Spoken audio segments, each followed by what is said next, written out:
गुरु ब्रह्मा गुरु विष्णु गुरुदेव महेश्वर गुरु साक्षात परब्रह्म तस्मै श्री गुरुवे नमः। ಮನೋಮಂದಿರಕ್ಕೆ ಓ ಲೋಕ ಗುರುಗಳೆಲ್ಲ ಬನ್ನಿ, ಮನೋಮಂದಿರಕ್ಕೆ ಓ ಲೋಕ ಗುರುಗಳೆಲ್ಲ ಬನ್ನಿ ಬನ್ನಿ ಬನ್ನಿ ಬನ್ನಿ.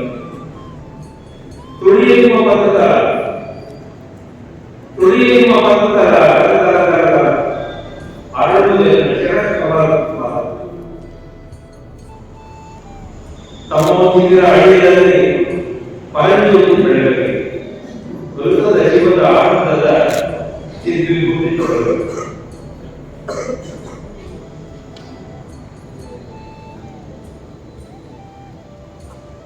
ಪರಮಪೂಜ್ಯ ಡಾಕ್ಟರ್ ಶ್ರೀ ಶಿವಕುಮಾರ ಮಹಾಸ್ವಾಮಿಗಳವರನ್ನ ಮನದಲ್ಲಿ ನೆನೆದು ಈಗೆಲ್ಲ ಈ ಕಾರ್ಯಕ್ರಮದ ದಿವ್ಯ ಸಾನ್ನಿಧ್ಯ ವಹಿಸಿರುವ ಪರಮಪೂಜ್ಯ ಶ್ರೀ ಸಿದ್ಧಲಿಂಗ ಮಹಾಸ್ವಾಮಿಗಳವರ ಚರಣತೋಳುಗಳಲ್ಲಿ ನನ್ನ ಅತ್ಯಂತ ಪ್ರಣಾಮಗಳು. ಈ ಕಾರ್ಯಕ್ರಮವನ್ನು ವಿದ್ಯುಕ್ತವಾಗಿ ವ್ಯಕ್ತ ಮಾಡಿದ ಹಿರಿಯ ಶ್ರೀಗಳಾದ ಶ್ರೀ ಸುಸಿದ್ದೇಶ್ವರ ಸ್ವಾಮಿಗಳವರ ಪಾದಾಂತರಗಳಲ್ಲಿ ನನ್ನ ಭಕ್ತಿಪೂರ್ವಕವಾದ ಪ್ರಣಾಮಗಳು. ನನ್ನ ಗುರುಗಳಾದ ವಿದ್ವಾನ್ ಬಸವರಾಜರವರೇ, ಚನ್ನಪರಮೇಶ್ವರು ನಮ್ಮ ಈ ಕೃತಿಯ ಸಂಪಾದಕರು, ಶ್ರೀಮಠದ ಬಗೆಗೆ ಅತ್ಯಂತ ಆಳದ ಪ್ರೀತಿ ಅಭಿಮಾನ ಗೌರವ ಇವುಗಳು ಇಟ್ಕೊಂಡಿರುವ ಪರಮೇಶ್ವರನವರೇ,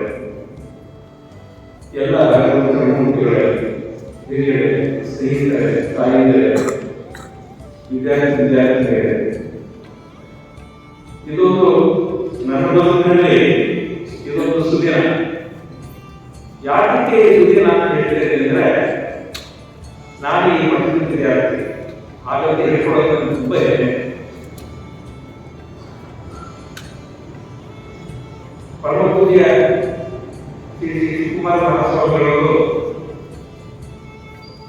ಇಲ್ಲಿ ಕನ್ನಡ ಪಂಡಿತಿಗೆ ನಾನು ಪ್ರವೇಶ ಕೊಡದೆ ಹೋಗಿದ್ರೆ ಬಹುಶಃ ನೆಲೆಗಳಿಗೆ ನಾನು ಮಾತಾಡೋಕ್ಕೆ ಅವಕಾಶ ಇರುತ್ತದೆ. ಕನ್ನಡ ಪಂಡಿತ ಇದ್ದಾಗೆ ನಾನು ಇಲ್ಲಿ ಪ್ರವೇಶ ಪಡೆದು ಆ ಕಾಲದಲ್ಲಿ ಅತ್ಯುತ್ತಮ ವಿದ್ಯಾರ್ಥಿಗಳ ವಿದ್ವಾಂಸರ ಪದತಗಳಲ್ಲಿ ಕುಳಿತುಕೊಂಡು ಅವರಿಂದ ಅಭ್ಯಾಸ ಮಾಡಿ ಅಧ್ಯಯನ ಮಾಡಿ ಒಂದಷ್ಟು ಜ್ಞಾನ ಸಂಪಾದನೆ ಮಾಡಲು ಸಾಧ್ಯ ಆಯಿತು. ಅಂಥ ಒಂದು ಪವಿತ್ರವಾದ ಕ್ಷೇತ್ರ ಈ ಒಂದೊಂದು ಹೆಜ್ಜೆಯಲ್ಲಿ ಈ ಕ್ಷೇತ್ರದಲ್ಲಿ ಇರುವಾಗ ಈ ಕ್ಷೇತ್ರಕ್ಕೆ ಆ ಸಿದ್ಧಲಿಂಗೇಶ್ವರ ಅಟವಿ ಸ್ವಾಮಿಗಳು, ಉದ್ದಾನ ಶಿವಲಿಂಗರು ಅವರು ನಡೆದಾಡಿದಂತ ಒಂದು ಪವಿತ್ರವಾದ ಕ್ಷೇತ್ರ.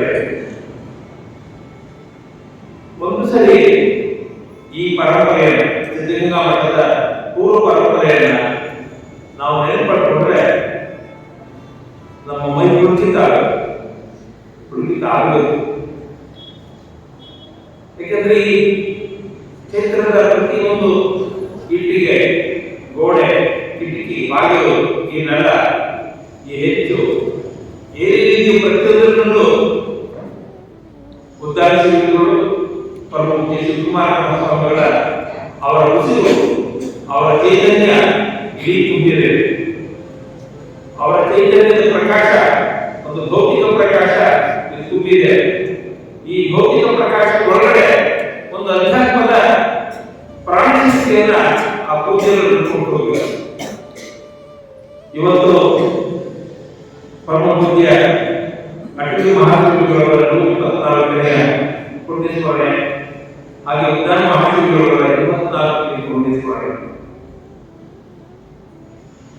ಅವರಿಬ್ಬರ ಬಗ್ಗೆ, ಆ ಪೂಜ್ಯರ ಬಗ್ಗೆ ಒಂದೆರಡು ವಿಚಾರಗಳನ್ನು ಹಂಚಿಕೊಳ್ಳಲು ಇಷ್ಟ ಆಗುತ್ತೆ. ಅಟವಿ ಸ್ವಾಮಿಗಳು ಇಲ್ಲಿ ಬಂದಾಗ ಅವರು ಮೂಲತಃ ಹಾನೂತ ಅಂತ ಇರೋದು ಕೂಡಲಾದ ಒಂದು ಸಂಗಮ ಸ್ಥಾನ. ಆ ಸಂಗಮ ಸ್ಥಾನದಲ್ಲಿ ಗುರುಮಂಜೇಶ್ವರ ಗದ್ದುಗೆ ಅಂತ ಗದ್ದುಗೆ. ಆ ಗದ್ದುಗೆಯಲ್ಲಿ ವ್ರತಾನ ಸ್ನಾನ ಪೂಜೆ ಆರಾಧನೆ ಶಿವಯೋಗದ ಅನುಷ್ಠಾನ ಮಾಡಿಕೊಂಡು ಅಟ್ಲಿ ಸ್ವಾಮಿಗಳಲ್ಲಿದ್ದರು. ಅಲ್ಲಿ ಒಂದು ಪ್ರಸಂಗ ನಡೆಯಿತು. ಅದೇನು ಪ್ರಸಂಗ ನಡೆಯಿತು, ಆ ಜಾಗ ನಾವು ಬಿಟ್ಟು ಹೊರಗಡೆ ಬರೋದು ಕಾರಣ ಏನು ಅನ್ನೋದು ಗೊತ್ತಿಲ್ಲ.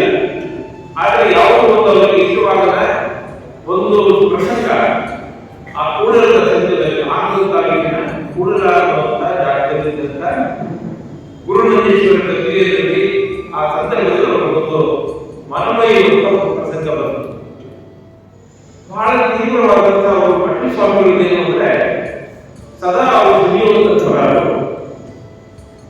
ಆ ಜಾಗ ಅವರು ಬಿಟ್ಟು ಅಲ್ಲಿಂದ ಹೊರಟವರು. ಅವರಲ್ಲಿಂದ ಹೊರಟಾಗ ಅವರು ನಾಗನೂರು ಅಂತ ಜಾಗಕ್ಕೆ ಬಂದರು. ಅಲ್ಲಿ ಬಂದಾಗ ಅಲ್ಲಿದ್ದಂತಹ ಜನ ಅವರನ್ನು ಕರ್ಕೊಂಡು ಹೋಗಿ ತಮ್ಮಲ್ಲಿ ಇಟ್ಕೊಂಡು ಆ ರಾತ್ರಿ ಅವರಿಗೆ ಏನು ಪೂಜೆ ಮಾಡಬೇಕು, ಪೂಜೆ ಮಾಡಬೇಕಾಗಿತ್ತು, ಪೂಜೆಗೆ ವ್ಯವಸ್ಥೆ ಮಾಡಿಬಿಟ್ಟು ಅವರು ರಾತ್ರಿ ಉಳಿಯಲಿಕ್ಕೆ ವ್ಯವಸ್ಥೆ ಮಾಡಬೇಕು. ವಿಚಿತ್ರ ಅಂದ್ರೆ ಅವರು ಪೂಜಾ ಸಾಮಗ್ರಿಗಳೆಲ್ಲ ಬಿಟ್ಟು ಆ ರಾತ್ರಿಯಿಂದ ಹೊರಬಿಟ್ಟಾರೆ. ಆ ಜಾಗಕ್ಕೆ ಹೋಗಿರಲಿಲ್ಲ. ಅಲ್ಲಿಂದ ಹೊರಟರು. ಹೀಗೆ 160 ಊರು ಸುತ್ತಕೊಂಡು ಕೊನೆ ಗುಬ್ಬಿ ಬಂದರು. ನಿಮ್ಗೆ ಗೊತ್ತಿದೆ ತುಮಕೂರು ಹತ್ರ ಕೆಲವು ಗುಬ್ಬಿ. ಆ ಗುಬ್ಬಿ ಬಂದಾಗ ಅಲ್ಲಿ ಉಳಿದರು. ಅಲ್ಲೇ ಓಡಾಡ್ತಾ ಇದ್ದಾಗ ಅಲ್ಲೊಂದು ಅವ್ರಿರೋ ಕಾಲದಲ್ಲಿ ಗುಬ್ಬಿಲಿರೋ ಕಾಲದಲ್ಲೇ ಗುಬ್ಬಿಲಿದ್ದಂತ ಜನ ಅವರನ್ನ ಕಾರಣ ಪುರುಷ ಅಂತ ತಿಳ್ಕೊಂಡು. ಏನು ಈ ಕಾರಣ ಪುರುಷ ಅಂದ್ರೆ ಅವರೊಬ್ಬ ಏನು ಹೇಳ್ತಾರೆ ಅದು ಆಗ್ತಿತ್ತು. ಯಾರಾದ್ರೂ ಏನಾದ್ರು ತೊಂದರೆ ಅಂದ್ರೆ ಮಗು ಕರ್ಕೊಂಡು ಬಂದು ಆರೋಗ್ಯ ಸರಿ ಹೋದ್ರೆ ಆ ಮಗುವಿನ ದೃಷ್ಟಿಯಿಂದ ನೋಡಿ ಕೂಡ ಆರೋಗ್ಯ ಸುಧಾರಣೆ ಆಯಿತು. ಕೆಲವು ಸರಿ ಸ್ಪರ್ಶ ಮಾಡೋದು ಕೂಡ ಆರೋಗ್ಯ ಸುಧಾರಣೆ ಆಯಿತು. ನಮ್ಮಲ್ಲಿ ಅನೇಕ ಸಿದ್ಧಿಗಳು 8 ಬಗೆಯ ಸಿದ್ಧಿಗಳು, ಹಿಮ ಮಹಿಮ ಗರಿಮ ಹಿಮ ಅಂತೇಳಿ ಅನೇಕ ಸಿದ್ಧಿಗಳು. ಅದನ್ನು ಬಿಟ್ಟು ಇನ್ನೂ 10 ಸಿದ್ಧಿಗಳಿವೆ, 18 ಸಿದ್ಧಿಗಳು. ಅದರಲ್ಲಿ ದೃಷ್ಟಿಪಾತದ ಒಂದು ದೃಷ್ಟಿ ಶಕ್ತಿ, ದೃಷ್ಟಿಪಾತ ಇರುತ್ತೆ. ಇನ್ನೊಂದು ಕರಪಾತ ಅಂತ ಬಂದಿದೆ, ಹಸ್ತದಿಂದ ಹಸ್ತಮಸ್ತ ಸಂಯೋಗ ಅಂತ ಹೇಳ್ತಾರೆ. ಅದು ಯಾರಿಗಿರುತ್ತೆ ಅಂದ್ರೆ ಕೇವಲ ಯೋಗಿಗಳಿಗೆ ಮಾತ್ರ ಇರುತ್ತೆ. ನಮ್ಮಂತಲ್ಲಿ ಒಂದು ಸಾಮಾನ್ಯ ಬಂದಿರೋಣ. ಅದಕ್ಕೆ ಯೌಗಿಕವಾದಂತಹ ಒಂದು ಸಿದ್ದೇಶ್ವರ ಸ್ವಾಮಿಗಳು ಹೇಳುವಾಗಲೂ ವಿದ್ಯಾರ್ಥಿಗಳು ಯೌಗಿಕ ಇತ್ತು. ಆ ಯೌಗಿಕ ದೃಷ್ಟಿ ಆಗಿದೆಯೋ ನಿಮ್ಮನ್ನ ಈ ನೋಡ್ತಕ್ಕಂಥ ಇರ್ತವೇ, ನೀವು ಹೀಗೆ ಇದೆಯಾ, ನೀವು ಹೀಗೆ ನಡೀತೀಯ ಅಂತ ನೀವು ಇರೋ ಸಿಕ್ತು ಅಂತ ಹೇಳ್ಕೊಂಡಷ್ಟು ಸಾಮರ್ಥ್ಯ ಯಾಗಿರುತ್ತೆ ಅಂದ್ರೆ ಈ ರೀತಿ ಸಿದ್ಧಿಗಳನ್ನು ಪಡೆದವರಿಗೆ, ಈ ಸಿದ್ಧಿ ಪಡೆದಂತವರಿಗೆ ಇರುವ ಈ ಕ್ರಮನ ಕಾರಣ ಪುರುಷರು ಅಂತ ಕೊಡ್ತಾರೆ. ಅವರು ನಮಗಿಂತ ನಿಮಗಿಂತ ಎತ್ತರದಲ್ಲಿಲ್ಲ. ಈ ಉದಾಹರಣೆಗೆ ಸ್ಥೂಲ ಶರೀರ ಇದೆ, ಆಮೇಲೆ ಸೂಕ್ಷ್ಮ ಶರೀರ ಇದೆ. ಸೂಕ್ಷ್ಮ ಶರೀರ ಆದ್ಮೇಲೆ ಕಾರಣ ಶರೀರ ಅಂತ ಹೇಳ್ತೀವಿ. ಈ ಶರೀರದಲ್ಲಿ 3 ಬಗೆಯ ಶರೀರ. ನಮಗೆಲ್ಲ ಕಣ್ಣಿಗೆ ಕಾಣಿಸುತ್ತೆ ಇರೋದು ಸ್ಥೂಲ ಶರೀರ. ನಮಗೆ ಕಣ್ಣಿಗೆ ಕಾಣಿಸುತ್ತಿರುವುದನ್ನ ಸೂಕ್ಷ್ಮ ಶರೀರ ಅಂತ ಹೇಳ್ತೀವಿ. ಅದು ಇಂದ್ರಿಯಗಳಿಗಿಂತ ಆಚರಣೆ ಇರ್ತಕ್ಕಂಥದ್ದು. ಅದಕ್ಕೆಲ್ಲ ಸಾಧನೆ ಬೇಕು. ಸುಮ್ಮನೆ ಅದರ ಸಾಧನೆಗಳು ಪರಿಮಾಣದಲ್ಲಿ ಕಾಣಿಸ್ಕೊಳ್ಳಲ್ಲ. ಅದಾದ್ಮೇಲೆ ಅವನು ಮುಂದಿನ 3ನೇ ಹಂತಕ್ಕೆ ಹೋಗೋದು ಕಾರಣ ಶರೀರ. ಆ ಕಾರಣ ಶರೀರದಲ್ಲಿ ನಿಂತಿರೋರಿಗೆ ಇಡೀ ಜಗತ್ತಿನಲ್ಲಿ ಏನೇ ವಿದ್ಯಮಾನ ನಡೆಯಿತು ಅದನ್ನ ಆಗಾಗ ಹೇಳುವ ಸಾಮರ್ಥ್ಯ ಇರುತ್ತೆ.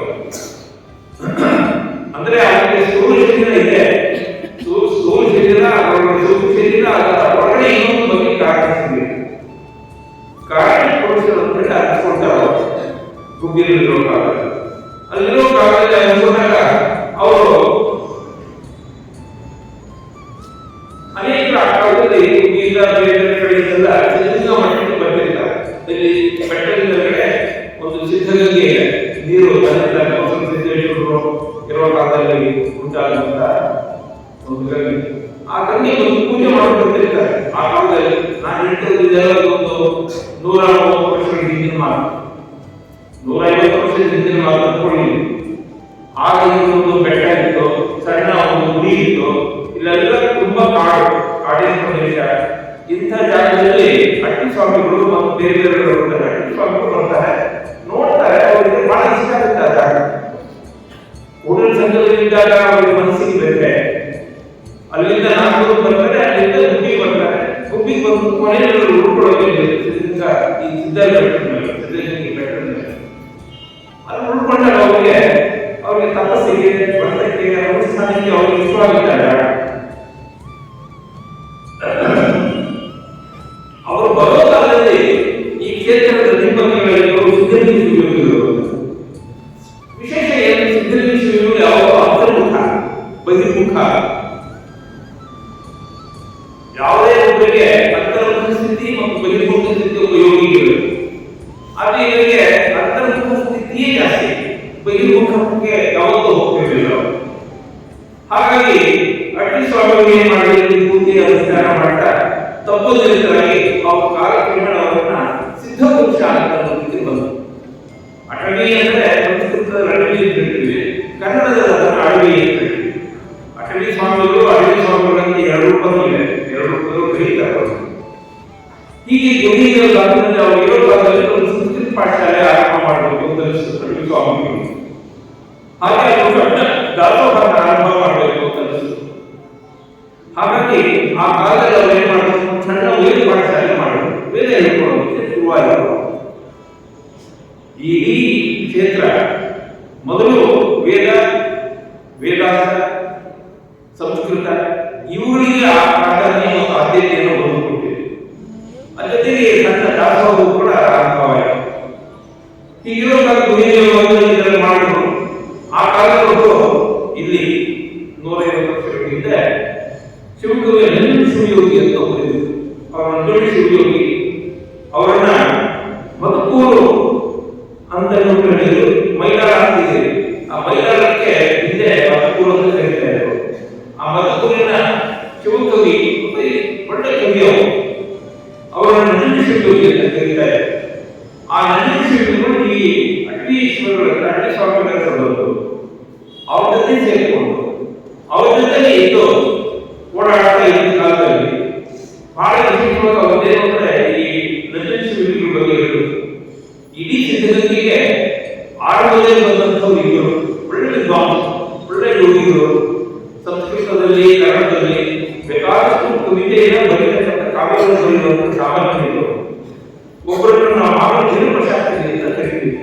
ಅದೇ ಕಾಲದಲ್ಲಿದ್ದಂಥವ್ರು ಮಾನವ ಶಾಸ್ತ್ರಿ ಮತ್ತು ಮಧುಕೂರು ಶಿವಕವಿ ನಂಜುಂಡ ಶಿವಯೋಗಿಗಳು ಇಲ್ಲಿದ್ದು ಈ ಇವುಗಳ ಬಗ್ಗೆ ಎಲ್ಲ ತುಂಬಾ ವಿದ್ಯಾರ್ಥಿಗಳು ಇರ್ತಾರೆ. ಹೀಗಿದ್ದ ಕಾಲದಲ್ಲೇ ಅವರೆಲ್ಲರೂ ಈ ನಂಜುಂಡ ಶಿವಯೋಗಿಗಳ ಬಗ್ಗೆ ಹೇಳಿದರು. ಆ ಕಾಲದಲ್ಲಿ ಕಲಿಬಸವ ಶಾಸ್ತ್ರದಿಂದ ಮೈಸೂರಿನ ಆಸ್ಥಾನ ಮಹಾವಿದ್ವಾನ್ ವಿದ್ವಾಂಸರು ಅವರು ಈ ಮಧುಕೂರಿನ ನಂಜುಂಡ ಶಿವಯೋಗಿಗಳ ಬಗ್ಗೆ ಏನ್ ಹೇಳ್ತಾರೆ, ಈತ ಈ ಕವಿಗಳು ನಮ್ಮ ಕೈಲಾಸವಾಸಿ ಬಸವ ಶಾಸ್ತ್ರಿಗಳು ಏನಿದ್ದಾರೋ ಅವರಿಗೆ ಸಮಾನವಾದಂತ ಸಾಮರ್ಥ್ಯವುಳ್ಳಂತ ವಸುವಿ. ಆ ಸ್ಥಾನದಲ್ಲಿ ಇವರನ್ನ ಆಸ್ಥಾನ ಮಹಾವಿದ್ವಾನ್ ಅಂತ ಕರೀತಾ ಇದ್ರು. ಅವರು ಇಲ್ಲಿ ಬೆಲೆಮರೆ ಕಾಯಿಯಿಂದ ತಪ್ಪುತ್ತಾನೆ ಕವಿತೆಯ ಕಾವ್ಯವನ್ನು ಬರೆಯುತ್ತಾರೆ. ಇಲ್ಲಿ ಇದ್ದಾರೆ ಅಂತ ಹೇಳಿದಂತ ಕಾವ್ಯ ಅಂದ್ರೆ ಒಂದು ಕಡೆ ವೈರಾಗ್ಯ ತಪೋಭೂಷಣರಾದಂತಹ ಅಗ್ನಿ ಸ್ವಾಮಿಗಳು, ಅದೇ ಹೊತ್ತಲ್ಲೇ ಶಿವಯೋಗಿ ಶಿವಕವಿ ನಂಜುಂಡ ಶಿವಯೋಗಿಗಳು, ಅದೇ ಹೊತ್ತಲ್ಲಿ ಮಾನವ ವೀರಪ್ಪನವರು, ವೀರ ಶಾಸ್ತ್ರಿಗಳು, ಇವರಿಷ್ಟು ಇಬ್ಬರು ಈ ಕಾಲದಲ್ಲಿ ಈ ಸಿದ್ಧಗಂಗೆಗೆ ಮೊದಲ ಆರಂಭದಲ್ಲಿ ಇಬ್ಬರು ಮಹಾ ವಿದ್ವಾಂಸರು, ದೊಡ್ಡ ಕವಿಗಳು, ದೊಡ್ಡ ಪಂಡಿತರು, ಒಳ್ಳೆ ಯುವ ಜ್ಞಾನ ಪುರುಷರಾದರು. ಈಗಿದ್ದ ಕಾಲದಲ್ಲೇ ನಂಜುಂಡ ಶಿವಯೋಗಿಗಳು ಒಂದು ಅಡವೀಶ್ವರ ಮುಕ್ತಿಸಾರ ಅನ್ನೋ ಒಂದು ಪುಸ್ತಕ ಬರೆದರು. ಒಂದು ಭಾಗಶಃ 214 ಪದ್ಯ ಇರ್ತಕ್ಕಂಥ ಅಲ್ಲೇ ನಮಗೆ ಅಡವೀಶ್ವರ ಬಗ್ಗೆ ಪ್ರತ್ಯಕ್ಷ ಮಾಡುವವರು ಶಿವಕವಿ ನಂಜುಂಡ ಶಿವಯೋಗಿಗಳು. ಅವರ ಚರ್ಯೆ, ಅವರ ಧ್ಯಾನ ಸ್ಥಿತಿ, ಅವರ ಶಿವಯೋಗದ ಕ್ರಮ, ಅವರು ಏನೇನು ಮಾಡ್ತಾ ಇದ್ರು ಅಂತ ತುಂಬಾ ಹತ್ತಿರದಲ್ಲಿ ನೋಡಿದಂಥವರು ಈ ನಂಜುಂಡ ಶಿವಯೋಗಿಗಳು. ಅವರು ಅಡವೀಶ್ವರ ಭಕ್ತಿಸಾರ ಅಂತ ಬರೆದಿದ್ದಾರೆ. ಭಾಗಶಃ 214 ಷಟ್ಪದಿಗಳಿದ್ದಾರೆ. ಅದರಲ್ಲಿ ಒಂದು 4ನೇ ಪದ್ಯ ನಿಮಗೆ ಹೇಳ್ತೇನೆ. ಅಗ್ನಿ ಕವಿಗಳು ನೆಲೆಸಿ ತೋಂಟದ ಸಿದ್ಧಲಿಂಗೇಶ್ವರನ ಮೃದುಬಲ ಪದ್ಮ ಸೇವೆಗಳು ಆಳವು ತವ ಸಿದ್ಧವಾಗಿರ್ತಾರೆ. ತವ ಸಿದ್ಧವಾಗಿದ್ದರೆ ಸಿದ್ಧಗಂಗೆಯೇ ಕೊಡುವುದು ಎಣ್ಣೆಯ ಬುದ್ಧಿಗೆ ಅತಿ ನಿರ್ಮಲನೆಯನ್ನು ಶುದ್ಧ ಪುಣ್ಯಪ್ರದನೆ ಪಾಲಿಸುವುದು ಎಂಬನು ಅಟವೀಶ. ಪಾಲಿಸುವುದು ಎಂಬನು ಅಟವೀಶ. ಅಟವೀಶ ಎಂಬನು ಪಾಲಿಸುವುದು. ಅಟವೀಶ ಅಟವೀಶ್ವರ ಸ್ವಾಮಿಗಳೇ ನೀವು ನಮ್ಮನ್ನು ಯಾವಾಗಲೂ ರಕ್ಷಣೆ ಮಾಡಬೇಕು. ನೋಡಿ, ಅಟವೀಶ್ವರ ಸ್ವಾಮಿಗಳ ಕುರಿತು ಪ್ರತಿಯೊಬ್ಬರಿಗೂ ಇದ್ದಿದ್ದು ಅಭಿಪ್ರಾಯ. ಈಗ ಅಟವೀಶ್ವರನ್ನು ನಾವು ಕಂಡುಕೊಳ್ತಾರೆ. ಮುಂದೆ ಅವರು ಅಟವೀಶ್ವರ ಗೀತಾ ಮಂದಿರ ಸಣ್ಣದೊಂದು ಕೃತಿಯನ್ನು ಕೂಡ ಬರೀತಾರೆ. ಅದು 1894ರಲ್ಲಿ ಬೆರೆಸಿದವರು ಈ ಅಭಿಪ್ರಾಯ ಕೊಡ್ತಾರೆ. ಹೀಗೆ ಅಟವೀಶ್ವರ ಸ್ವಾಮಿಗಳಿಂದಾಗಲೇ ವಿದ್ವಾಂಸರು ವಿದ್ವತ್ತಿನ ಪ್ರಜ್ಞೆ ನಮ್ಗೆ ಕಾಣಿಸ್ತಿರ್ತಾರೆ. ಇವರು ವಿದ್ವಾಂಸರು ಅಟವೀಶ್ವರಿಗೆ ಜೂಡಿಯೋದಕ್ಕೆ ಸಿದ್ಧಗಂಗೆ ವಿವರಕ್ಕೆ ಸಾಧ್ಯ ಆಯಿತು. ಈಗ ಅಟವೀಶ್ವರ ಸುವೀದರು ಬಂದು ಇಲ್ಲಿ ನಡೆಸಿ ಸಿದ್ಧಗಂಗೆಯನ್ನ ಕಾರ್ಯಪುರುಷರಾಗಿ ಕೆಲಸ ಮಾಡಿದರು. ಆ ಕಾಲದಲ್ಲಿ ಇದನ್ನು ಸಿದ್ಧಗಂಗಾ ಪಾಳ್ಯ ಅಂತ ಬಂದು ಬೊಮ್ಮನಹಳ್ಳಿಯನ್ನು ಎರಡು ಜೋಡಿ ಗ್ರಾಮ ಮಾಡಿದ್ದಾರೆ. ಯಾವುದೋ ಕಾರಣದಲ್ಲಿ ಸರ್ಕಾರ ಈ ಎರಡು ಗ್ರಾಮಗಳನ್ನ ತೆಗೆದುಕೊಂಡು ವಾಪಸ್ ಅದು ಮುಂದೆ ವಾಪಸ್ಸು ಬರಲಿ ಬೇರೆ ಮಾತಾಯಿತು. ಆದ್ರೆ ಆ ಕಾಲದಲ್ಲಿ 125 ವರ್ಷದ ಹಿಂದೆ ಸರ್ಕಾರ ಇದು ಕುಂಪಣಿ ಸರ್ಕಾರ ಇಲ್ಲೆಲ್ಲ ಬೇಕಾದಷ್ಟು. ಆಗ ಸರ್ಕಾರ ಏನ್ ಮಾಡ್ತಿ, ಎರಡು ಜೋಡಿ ಗ್ರಾಮಗಳನ್ನ ತನ್ನ ಕಡೆ ತಗೊಂಡ್ಬಿಡ್ತಾರೆ. ಅಂತಹ ಸಂದರ್ಭದಲ್ಲಿ ಕೂಡ ಮಠ ಸ್ವಲ್ಪ ಕಷ್ಟದ ಸ್ಥಿತಿಯಲ್ಲಿ. ಇದೇ ಸಮಯದಲ್ಲಿ ಸಿದ್ಧಲಿಂಗ ಸ್ವಾಮಿಗಳು ಲಿಂಗೈಕ್ಯರಾಗಿ ಸಿದ್ಧಲಿಂಗ ಸ್ವಾಮಿಗಳು ಲಿಂಗೈಕ್ಯರಾಗಿ ನಾವು ಇದು ಯಾವ ತರ ಒಪ್ಪೋತಾ ಇರಲಿಲ್ಲ. ಅಟವೀ ಸ್ವಾಮಿಗಳು ಓಡಾಡ್ತಿದ್ರು, ಕೆಲಸ ಮಾಡ್ತಾ ಇದ್ರು, ದಾಸೋಹ ಮಾಡ್ತಾ ಇದ್ರು. ಈ ಕಡೆ ಬೇರೆ ಪಾಠಶಾಲೆ ಇತ್ತು, ಸಂಸ್ಕೃತ ಪಾಠಶಾಲೆ ಇತ್ತು, ನಡೆದಿತ್ತು. ಹಾಗೂ ಇವು ಸಂಗೋಪನೆ ಮಾಡಿ ಮಠನ ಒಂದು ಸ್ಥಿತಿಯಲ್ಲಿ ತರ್ತಾ ಇದ್ರು. ಇದಕ್ಕೆ ವಿಮುಖರಾಗಿತ್ತು ಸಿದ್ಧಲಿಂಗ ಸ್ವಾಮಿಗಳು. ಹಾಗಾಗಿ ಅವರು ಲಿಂಗೈಕ್ಯರಾಗಿದ್ರೆ ಅದೇ ಸಂದರ್ಭದಲ್ಲಿ ವಿಶ್ವ ಸ್ವಾಮಿ ಮತ್ತೆ ಮುಂದೆ ಈ ಪೀಠಿಕೆ ಈ ಸಿದ್ಧಗಂಗಾ ಮಠದ ಪೀಠಿಕೆ ಹಿರಿಯಾಗಿ ಹೋಗುವಾಗ ಆಗ ಬಂದಂತವರನ್ನೇ ಉದ್ಧಾರಿಸಿದರು. 1901ರಲ್ಲಿ ಕಾರ್ತಿಕ ಮಾಸದಲ್ಲಿ ತೊಟ್ಟಿಲಕೆರೆಯಲ್ಲಿ ಅಟವೀಶ್ವರ ಸ್ವಾಮಿಗಳ ಲಿಂಗೈಕ್ಯ 1901 ಕಾರ್ತಿಕ ಮಾಸ ಅಂದ್ರೆ ಈಗ 1901 ಹಾಕೋದು ಇಲ್ಲಿಗೆ 124 ವರ್ಷಗಳ ಕಾಲ ಪುಣ್ಯಸ್ಮರಣೆ ಇತ್ತು ಅಲ್ಲಿ. ಅವ್ರ ಜನನಾಗಿದ್ದವರ ಆವಿರ್ಭಾವ ಯಾವಾಗ ಗೊತ್ತಿಲ್ಲ. ಆದ್ರೆ ಅವರ ತಿರೋಭಾವ ಅವರ ಲಿಂಗೈಕ್ಯರಾಗಿ ಮಾತಾಡುವುದು. ಅಂತ ಕಾರ್ತಿಕ ಮಾಸದ ಪುಣ್ಯ ಜೊತೆಗೆ ಅವರು ಲಿಂಗೈಕ್ಯರಾದರು. ಆಗ ಅಟವೀಶ್ವರ ಸ್ವಾಮಿಗಳು ಲಿಂಗೈಕ್ಯರಾಗಿ ಹೋಗುವುದರಲ್ಲಿ ಉದ್ದಾರಿ ಶಿಬಿಗಳನ್ನು ತಂದು ಅವರನ್ನು ಮೂಲ ಹೆಸರುಗಳನ್ನು ಇನ್ನ ರುದ್ರಪ್ಪ ಅವರನ್ನು ಕರೆದಿದ್ದಾರೆ. ಈ ಉದ್ದಾರಿ ಶಿಬಿಗಳು ನೆಲಮಂಗಲ ತಾಲೂಕಿನ ಅವಶ್ಯಕತೆ ಹತ್ತಿರ ಸೋಪು ಬಳಿ ಒಂದು ಲಘು ಸಣ್ಣದೊಂದು ಗ್ರಾಮ. ಆ ಗ್ರಾಮದಲ್ಲಿ ಗಂಡ ಹೆಂಡತಿ ಗಡ್ಡೆಪ್ಪ ಅಂತ ತಾಯಿ ತಂದೆ ಮರುಸಿದ್ದಮ್ಮ ಅಂತ ತಾಯಿ. ಇವರು ದೇವರ ಕೃಷಿಕಾಯ ಕೃಷಿಕಾಯ ತುಂಬಾ ಒಳ್ಳೆ ಕೃಷಿ ಮಾಡ್ತಿದ್ರು. ಒಳ್ಳೆ ಹಸಿರು ಇತ್ತು, ಮೇಕೆ ಇತ್ತು, ಕುರಿಗಳಿದ್ವು, ದನಗಳಿದ್ವು, ಒಳ್ಳೆ ಕಾರ್ಯಕ್ರಮ ಮಾಡ್ತಿದ್ರು. ಇವನ್ನೆಲ್ಲ ಮಾಡ್ತಿದ್ದ ಕಾಲದಲ್ಲಿ ಅವರಿಗೆ ಸ್ವಾಮಿ ಅವರ ರುದ್ರಪ್ಪ ಅವರ ಮಗ ಈ ದನಗಳು ಕರ್ಕೊಂಡು ಹೋಗೋದು, ಮೇಯಿಸೋದು, ಮೇಕೆಗಳನ್ನು ತಗೊಂಡು ಮೇಯಿಸೋದು, ಈ ಕೆಲಸ ಮಾಡ್ತಿದ್ರು ಅವರು. ಆದ್ರೆ ವಿಶೇಷ ಅಂದ್ರೆ ಎಲ್ಲರೂ ಹೀಗೆ ಅಂದ್ರೆ ಹೋಗಿ ಯಾವಾಗ ಒಂದೊಂದು ಜಾಗದಲ್ಲಿ ಹೋದ್ರೆ ಕೂತ್ಕೊಳ್ಳೋದು, ಧ್ಯಾನ ಮಾಡೋದು. ಏನಾದ್ರು ಯಾವಾಗ ಒಂದು ದೇವಸ್ಥಾನ ಅಂದ್ರೆ ದೇವರ ಕಟ್ಟಡ ಹೋಗಿ ಇದು ಬಂದು ಒಂದು ಲಿಂಗ ಕಟ್ಟಡ ಹೋಗೋದು, ಕೂತ್ಕೊಳ್ಳೋದು, ತನ್ನ ತಾನೇ ಅಧ್ಯಯನ ಮಾಡ್ಕೊಳ್ಳೋದು. ಒಂದು ಸರಿ ಅವರ 15-16 ವರ್ಷದ ಪ್ರಾಯ. ಉದ್ದಾರ ಶಿಬಿಗಳಿಗೆ ಆಗ 15-16 ವರ್ಷದ ಪ್ರಾಯ. ಒಳ್ಳೆ ದೇಹ, ಕುಟುಂಬಸ್ಥಾದ ದೇಹ, ಪ್ರಖರವಾದ ಕಣ್ಣುಗಳು, ಮುಖದಲ್ಲಿ ಒಳ್ಳೆ ಅಂತ ಇದನ್ನ ಸರಿ ಅವರ ಮನೆಗೆ ಪಲಾರ ಸ್ವಾಮಿಗಳಂತ ಆ ಕಾಲದಲ್ಲಿ ಹೋಗ್ತಿರ್ತಾರೆ. ಅವ್ರ ಜನ ಓಡಾಡ್ತಿರ್ತಾರೆ, ಹೋಗ್ತಿರ್ತಾರೆ. ಆ ಪಲಾರ ಸ್ವಾಮಿಗಳು ಬಂದು ಅವರ ಮನೆ ಬರ್ತಾರೆ. ವಿಷಯ ಅವರ ಪೂಜೆ ಎಲ್ಲ ಮುಗಿಯುತ್ತೆ. ಮುಗಿದ ಮೇಲೆ ಈ ಕಡೆ ಹೋಗ್ತಾರೆ ರುದ್ರಪ್ಪ, ಉದ್ದಾರೇಶ್ವರ ಸ್ವಾಮಿಗಳು ಹೋಗ್ತಾರೆ. ಒಳ್ಳೆ ಮುಖದಲ್ಲಿ ತೇಜಿಸಿದೆ, ಕಣ್ಣಲ್ಲಿ ಹೊರಟಿದೆ,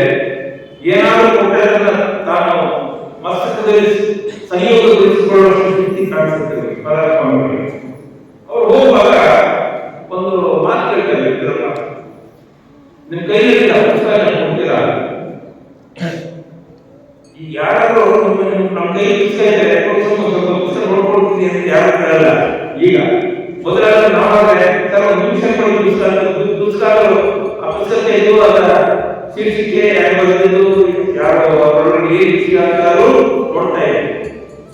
ಅದೇ ಕುತೂಹಲ ಆ ಉದ್ಯಮಶೀಲಿಗಳು ಅವ್ರಿಗೆ ಕೇಳಿದ್ರು, ನಿಮ್ ಕೈಯಲ್ಲಿ ಪುಸ್ತಕ ಕೊಡಿ, ನಾನು ಪುಸ್ತಕ ಕೊಡ್ತೀನಿ, ಅದರಲ್ಲಿ ನಡೀತೀಯ ಅಂತ ಕೇಳಿದ್ರು. ಆಯ್ತು, ನಾನು ನಡೀತೀನಿ.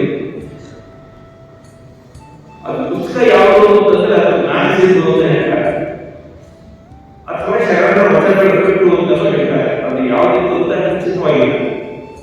ಅಂದ್ರೆ ಆ ಪುಸ್ತಕ ಓದ್ತಾರೆ. ಆಗ ಅಲ್ಲಿಂದ ಅವ್ರು ಏನ್ ಮಾಡ್ತಾರೆ ಅಂತ ಹೇಳಿದ್ರೆ, ಅವರಿಗೆ ಸುಗಿಯುವುದಂದ್ರೆ ತುಂಬಾ ಪೂಜೆಯ ಅನುಷ್ಠಾನದಲ್ಲಿ ಬಹಳ ಭಕ್ತಿ ಬರುತ್ತೆ. ಅಲ್ಲಿ ಹೋಗ್ತಾರೆ, ಕೆಲವರು ಅಲ್ಲಿ ಪೂಜೆ ಮಾಡೋದು, ಅಲ್ಲಿ ಕೂತ್ಕೊಂಡು ತಪಸ್ ಮಾಡೋದು, ಓಂಕಾರವನ್ನು ಜಪ ಮಾಡೋದು, ಪಂಚಾಕ್ಷರಿ ಮಂತ್ರವನ್ನು ಹೇಳ್ಕೊಳ್ಳೋದು, ಎಲ್ಲರೂ ಗುರುಗಳಿಗೆ ಇದ್ರೆ ಅಲ್ಲಿ ಸ್ವಲ್ಪ ಸಕ್ಕರೆ ತಗೊಳ್ಳೋದು, ಇರುವೆ ಗುರುಗಳಿಗೆ ಸಕ್ಕರೆ ಹಾಕೋದು. ನಾವು ಚಿಕ್ಕದಲ್ಲಿ ಹೋಗೋಣ ಇದ್ದಾಗ ಎಲ್ಲ ಇರುವೆ ಗುರುಗಳಿಗೆ ಹೋಗೋಣ ಸಕ್ಕರೆ ಹಾಕ್ತಾ ಇದೆ, ಅಥವಾ ರವೆ ತಗೊಂಡು ಗುರುಸ್ತಾ ಇದೆ.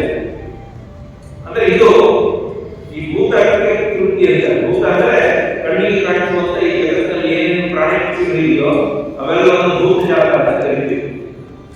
ಚಿಕ್ಕ ವಯಸ್ಸಿನಲ್ಲೇ ಆ ರೀತಿ ಒಂದು ಭೂತ ಪ್ರೀತಿಯನ್ನ ಬಂತು ಅಂದ್ರೆ ಪಂಚಭೂತಗಳ ಬಗ್ಗೆ ಎಲ್ಲದರ ಬಗ್ಗೆ ಒಂದು ಪ್ರೀತಿ ಉಂಟು. ಹಾಗೆ ಈ ಋತುಗಳು ಕೂಡ ಹಾಗೆ ಬಂತು.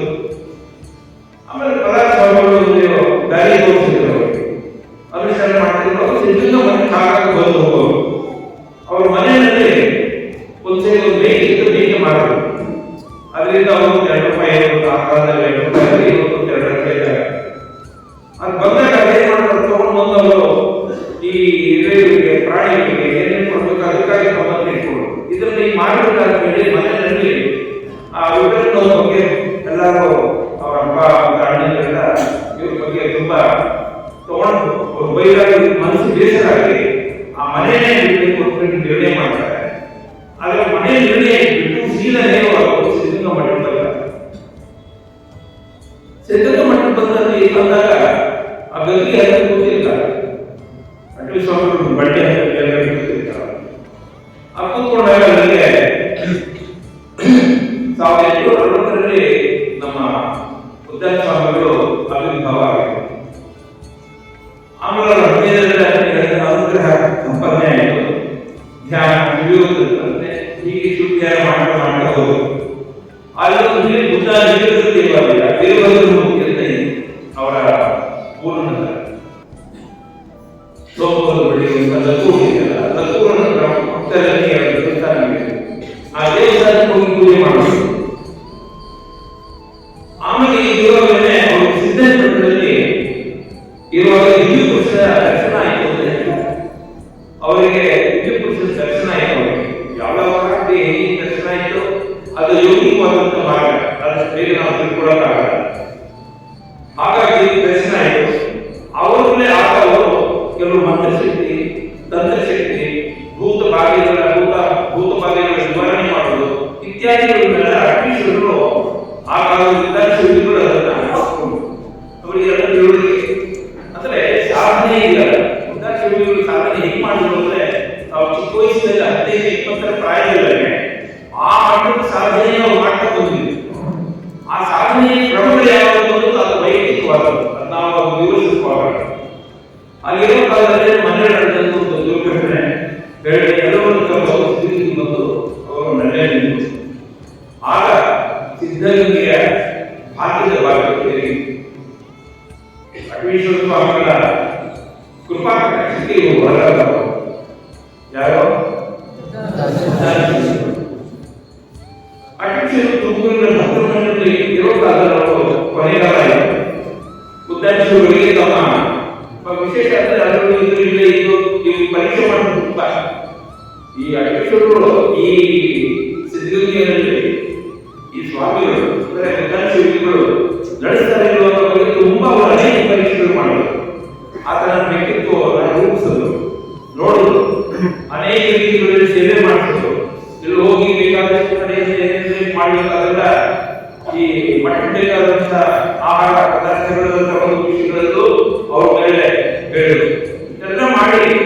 ಮುಂದೆ ಇವರು ಇದನ್ನು ನಡೆಸಬಾರದು ಅಂತ ಒಂದು ಅಟ್ಲೀಸ್ಟ್ಗೆ ಆದ್ಮೇಲೆ ಉದ್ದಾನ ಶಿಲ್ಪಿಗಳು ಅವರಿಗೆ ಇದನ್ನ ಕೊಟ್ಟು ಈ ಪರಮ ಪಟ್ಟಾಧಿಕಾರ ಕೊಟ್ಟು ಅವರಿಗೆ ನಡೆಸಿ ಮುಂದುವರಿಸಿ ಅಂತ ಹೇಳಿ ಆಗ ಅವರಿಗೆ ಈ ಅಟ್ಲೀಸ್ಟ್ ಸ್ವಾಮಿಗಳು ತುಮಕೂರಿನಲ್ಲಿ ಒಬ್ಬರು ಭಕ್ತರನ್ನು ಇದ್ದಾರೆ. ಅವರ ಕೊನೆಗಾಲ ಅವ್ರ ಕೊನೆಯಲ್ಲಿ ಅವರು ತಮ್ಮ ದೇಹ ಬಿಡ್ತಾರೆ ಅನ್ನೋದು ಗೊತ್ತಾಗಿ ಇಲ್ಲಿಂದ ಉದ್ದಾನ ಶಿಲ್ಪಿಗಳು ಹೋಗ್ತಾರೆ. ಹಾಗೆ ಉದ್ದಾನ ಶಿಲ್ಪಿಗಳು ಆಗಿದ್ದಾರೆ ಹೋಗಿ ಅವರಿಗೆ ಕಂಡಾಗ ತಮ್ಮ ಕೊರಳಲ್ಲಿ ರುದ್ರಾಕ್ಷಸರದಿಂದ ಅವರು ಆಗ್ತಾರೆ. ಉದ್ದಾನ ಶಿಲ್ಪಿಗಳಿಗೆ ರುದ್ರಾಕ್ಷಸರ ಹೇಳಿದ ಮುಂದೆ ನೀನು ಸಿದ್ಧಗಂಗೆಯ ಮಠವನ್ನ ಸಿದ್ಧಗಂಗಾ ಕ್ಷೇತ್ರವನ್ನ ಹಾಕಿದ ಭಾಗ್ಯವನ್ನು ತೆರೆದಿದ್ದೀವಿ, ಅಲ್ಲಿ ಏನು ನಡೀತಾ ಅದನ್ನು ಮುಂದುವರಿಸಿಕೊಂಡು ಹೋಗಬೇಕು ಅಂತ ಅವರು ಸಂಕಲ್ಪ. ಇಲ್ಲೊಂದು ಸಂದರ್ಭ ಏನಂದ್ರೆ ಯಾವುದೇ ಗುರುವಾಸರು ತನ್ನ ಶಿಷ್ಯರಿಗೆ ಪಟ್ಟಾಧಿಕಾರ ಇತ್ಯಾದಿಗಳು ಕೊಡೋದೆಲ್ಲ ಭೌತಿಕವಾಗಿ, ಆಧ್ಯಾತ್ಮಿಕವಾಗಿ ಆತನನ್ನು ಅನುಗ್ರಹ ಮಾಡತಕ್ಕಂಥದ್ದು ಕೂಡ ಅನೇಕ ಗುರುಗಳಿವೆ. ಅವುಗಳಲ್ಲಿ ರುದ್ರಾಕ್ಷಿಯಂತೆ ಒಳಗೆ ಮಾಡಿದಾಗ ಉದ್ದಾನ ಶಿಲ್ಪಿಗಳ ಮೈ ಪುಲ್ಕಿತವಾಗಿದೆ. ಒಂದು ಅನುಕೂಲವಾದಂತಹ ಒಂದು ಶಕ್ತಿ ಸಂಚಯ ಅವರೊಳಗೆ ಉಂಟಾಗಿದೆ. ನೀವು ಹೋಗ್ಬೋದೇಳಿ ಭಗವಂತನ ಕಳಿಸ್ತಾರೆ. ಕಳಿಸಿ ಅವನ ಮುಂದೆ ಉದ್ದಾನ ಶಿಲ್ಪಿಗಳು ಬರ್ತಾರೆ. ಬಂದು ಇಲ್ಲಿನ ಮಾಡ್ತಾರೆ. ಇವರು ಬಂದ ಕಾಲದಲ್ಲಿ ಏನಾಗಿತ್ತು ಸಂದರ್ಭ ಅಂದ್ರೆ ನಾನು ಮೊದಲೇ ಹೇಳಿದೆ, ತುಂಬಾ ಸಣ್ಣ ಒಂದು ಕ್ಷೇತ್ರ. ಮಠ ಮೇಲೆ ಸಿದ್ಧ ಗುಹೆ ಇದೆ, ಸಿದ್ಧ ಮಂತ್ರ ಇದೆ, ಗುಹೆಗಳಿವೆ, ಅದೆಲ್ಲ ಇದೆ. ಸ್ವಲ್ಪ ಮಟ್ಟಿಗೆ ವಿದ್ಯಾಭ್ಯಾಸಕ್ಕೆ ಅನುಕೂಲವಾಗುವ ಜೊತೆ ದಾಸೋಹಕ್ಕೆ ಬೇಕಾದಷ್ಟು ಮಾತ್ರ ಇದೆ. ಆದರೆ ಅಕ್ಷರು ವಿರೋಧನ ಹೊಂದಿದೆ. ಅವ್ರು ತಮ್ಮ ದೇಹ ಬಿಟ್ಟ ಮೇಲೆ ಉದ್ದಾನ ಶಿಲ್ಪಿಗಳು ಇದನ್ನು ಪಟ್ಟಾಧಿಕಾರ ತಗೊಂಡು ಈ ಸಿದ್ಧಗಂಗೆಯನ್ನು ನಡೆಸುವ ಕಾಲದಲ್ಲಿ ಆರ್ಥಿಕ ಕಷ್ಟ ಇದೆ. ಏನ್ ಮಾಡೋದು? ಆಗ ಅಕ್ಷರು ಮಾತನಾಡಿರ್ತಾರೆ, ನನ್ನ ಗದ್ದೆ ಕಳಿಸೋದು, ಅದು ಗದ್ದೆ ಕಳಿಸೋದಕ್ಕೆ ದುಡ್ಡಿಲ್ಲ. ಉದ್ದಾನ ಶಿಲ್ಪಿಗಳು ಹೋಗಿ ಏನ್ ಮಾಡ್ತಾರೆ, ಆ ಸಂಖ್ಯೆ ಬುದ್ಧಿಯನ್ನು ತಗೊಂಡು ಅವ್ರು ಎಲ್ಲಿ ಹೇಳಿರ್ತಾರೆ ಆ ಜಾಗದಲ್ಲಿ ಭೂಮಿ ತೋಡಿ ಅದರ ಒಬ್ಬರೇ ಅದನ್ನು ಸುತ್ತಮುತ್ತ ಕೊಡ್ತಿರ್ತಾರ. ದೊಡ್ಡ ಸ್ವಾಮಿ ನೀರು ಮಾಡ್ತಾ ಇದ್ದಾರಲ್ಲ ತೋಡೋ ಕಾಲದಲ್ಲಿ ಅವರ ಕೆಲಸದಲ್ಲಿ ನಿನ್ನೆ ನಾನು ಇದ್ದೀನಿ, ಏನೇನು ಹೆದರಬೇಡ. ಅಟ್ಲೀಸ್ಟ್ ಸ್ವಾಮಿಗಳು ಉದ್ದಾನ ಶಿಲ್ಪಿಗಳಿಗೆ ಕಲಿಸಿದಲ್ಲಿ ಬಂದು ಹೇಳ್ತಾರೆ, ನೀನೇನು ಯೋಚನೆ ಮಾಡಬೇಡ, ನಾನು ಇದ್ದೀನಿ, ಮುಂದುವರಿ. ಆ ಕಾಲದಲ್ಲಿ ಅವರು ಆಂಧ್ರ ಪ್ರದೇಶ ಒಬ್ಬ ರೆಡ್ಡಿ ಆತ ಬರ್ತಾರೆ. ಬಂದು ಉದ್ದಾನ ಶಿಲ್ಪಿಗಳಿಗೆ ನಮಸ್ಕಾರ ಮಾಡಿ, ಸ್ವಾಮಿ ಒಂದು ಹೆಮ್ಮಿನಿ ₹500 ಒಂದು ಹೆಮ್ಮಿನಿಯನ್ನು ಅವರು ಅರ್ಪಣೆ ಮಾಡ್ತಾರೆ. ನೆನಪಿಟ್ಕೊಳ್ಳಿ, ಉದ್ದಾನ ಶಿಲ್ಪಿಗಳಿಗೆ ಮೊದಲನೇ ಬಾರಿಗೆ ₹500 ಹೆಮ್ಮಿನಿಯನ್ನು ಅರ್ಪಣೆ ಮಾಡುವ ಇನ್ನೊಂದು 5 ಕೋಟಿ ಆಗೋದು. 5 ರೂಪಾಯಿ ಹೆಮ್ಮಿನಿಯನ್ನು ಅರ್ಪಿಸಿ ಹೇಳ್ತಾರೆ, ನಮ್ಗೊಂದು ಸಂತಾನ ಅಪೇಕ್ಷೆ ಇತ್ತು, ನಾವಿಲ್ಲಿ ಬಂದು ಅರ್ಕೆ ಮಾಡ್ಕೊಂಡು ಹೋಗಿದ್ದು, ನಮ್ಮ ಸಂತಾನ ಆಗಿದೆ, ಆ ಸಂತಾನದ ಫಲ ನಾವು ತಗೊಂಡಿದ್ದೀವಿ ಅಂತ ಹೇಳಿ ಆ ದೊಡ್ಡ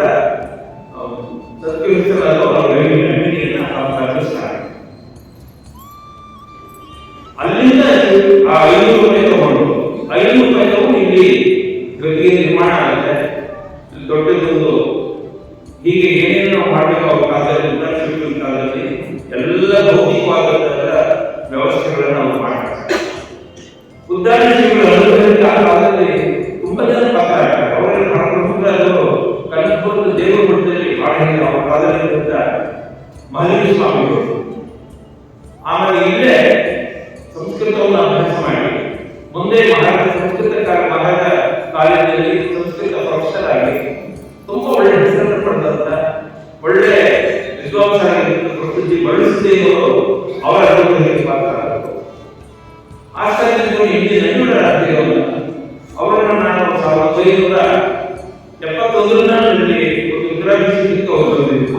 ಬಂದಾಗ ನಾನು ಅವರಿಗೆ ನಂಜುಂಡರಾಜರು ತುಂಬಾ ಒಳ್ಳೆಯ ನಿಷ್ಠಾವಂತರಾದಂಥ ಶಿವಯೋಗದವರು ಹಿಂದೆ ನಂಜುಂಡರಾಜರು ಅವರು ಆ ಕಾಲದಲ್ಲಿ ಮೈಸೂರು ಮಹಾರಾಜರು ಅವರನ್ನು ಆಸ್ಥಾನಿಕವಾದಂತೆ ನೆನಪು ಮಾಡಿಕೊಂಡಿದ್ದಾರೆ. ಮತ್ತೆ ಇಲ್ಲಿ ಇನ್ನೊಂದು ಗಂಗಪ್ಪರು ಅವರ ಅಲಂಕಾರಶಾಸ್ತ್ರದಲ್ಲಿ ವಿಶೇಷವಾಗಿ ಅವರು ಕಾವ್ಯ ಪ್ರಕಾಶ ಪಾಠ ಮಾಡ್ತಾರೆ. ನಾವು ಪಾಠ ಮಾಡಿದಾಗ ನಾನು ಹೇಳ್ತಾ ಇದ್ದೇನೆ, ಬಿ ಗಂಗಪ್ಪರು ವಿದ್ವಾನ್ ಬಿ ಗಂಗಪ್ಪರು ಇವರೆಲ್ಲ ಉದ್ಧಾರ ಶಿಬಿರಗಳನ್ನು ಪ್ರತ್ಯೇಕವಾಗಿ ಕಂಡವರು. ಅವ್ರ ಜೊತೆ ಮಾತಾಡೋದು, ಅವರ ಅನುಭವಿ ಪಾತ್ರದಲ್ಲಿ ಮುಂದೆ ಬೆಳೆದರು.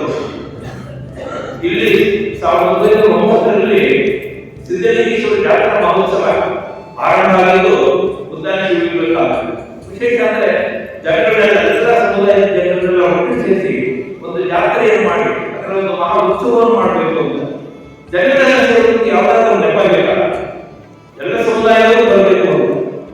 ಪ್ರತಿಯೊಂದು ಹಳ್ಳಿಗಳಲ್ಲಿಯೂ ಕೂಡ ಗಾಡಿಗಳು ಕಟ್ಟಿಕೊಂಡು ಎತ್ತುಗಳನ್ನು ಹೂಡಿ ಅಲ್ಲಿಂದ ದವಸ ಧಾನ್ಯ ತಗೊಂಡು ಬರೋದು, ಒಂದು ಜಾತ್ರೆಯಲ್ಲಿ ಭಾಗವಹಿಸಿ ಇಲ್ಲೆಲ್ಲ ತಮ್ಮಲ್ಲಿ ಇದ್ದಂಥ ದವಸ ಧಾನ್ಯಗಳನ್ನು ಕೊಟ್ಟು ಏನು ಆ ಕಾಲದಲ್ಲಿ ₹1, ₹2 ಇದ್ದಿದ್ದ ಮುಗಿಸಿ ಒಂದು ಜಾತ್ರೆ ಶುರುವಾಯಿತು. ಆ ಜಾತ್ರೆ ಶುರುವಾಗಿ 1909ರಲ್ಲಿ 10-15 ದಿನ ಉತ್ಸವ ಮಾಡೋಣ.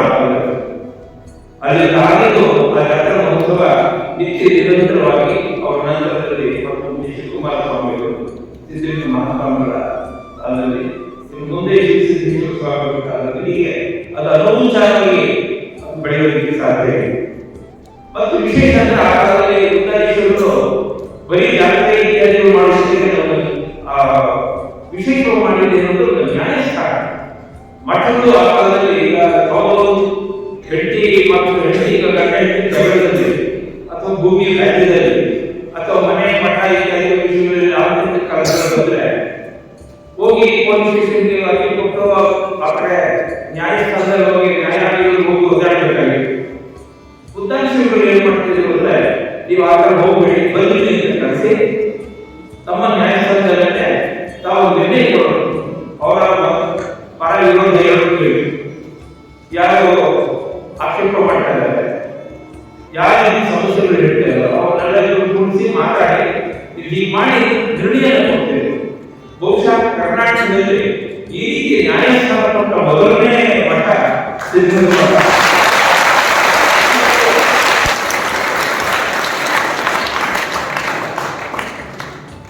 ನನ್ನ ಇಲ್ಲಿ ಉತ್ತರ ಕರ್ನಾಟಕದ ಯಾವ ಮಠಗಳಲ್ಲೂ ನ್ಯಾಯಸ್ಥಾನಗಳು ಇರಲಿಲ್ಲ. ಹೀಗೆ ಸಮುದಾಯದ ಜನರನ್ನು ಕರೆದು ಅವರಿಗೆ ನ್ಯಾಯ ತೀರ್ಮಾನ ಕೊಡ್ತಕ್ಕಂಥದ್ದು. ಆ ರೀತಿ ಒಂದು ನ್ಯಾಯ ತೀರ್ಮಾನವನ್ನು ಕೊಟ್ಟು ಅಲ್ಲಿನ ಮತ್ತೆ ಪೊಲೀಸ್ ಸ್ಟೇಷನ್ಗಳಿಗೆ ಸ್ಟೇಷನ್ ಬೆಟ್ಟ ಹತ್ತೋದಕ್ಕೆ ಅವಕಾಶ ಮಾಡಿಕೊಡಲಿಲ್ಲ. ಹಾಗಾಗಿ ಸಾಮಾನ್ಯ ಜನರ ಒಂದು ಸಮಸ್ಯೆಯನ್ನು ಪರಿಹಾರ ಮಾಡುವ ನಿಟ್ಟಿನಲ್ಲಿ ಉದ್ದಾರ ಶಿಬಿರಗಳು ಹೇಗೆ ಇದೆಯಲ್ಲ ಅದು ಬಹಳ ವಿಶೇಷವಾದ ಒಂದು ಸಂಸ್ಕೃತ ಕಾಲೇಜು ಆರಂಭ ಆಗಿದ್ದು ಅವರ ದಾಸೋಹ ಅದರ ಅತ್ಯುತ್ತಮವಾದ ರೀತಿಗೆ ತಗೊಂಡೋಗಿ ಬೇಕಾಗುತ್ತೆ.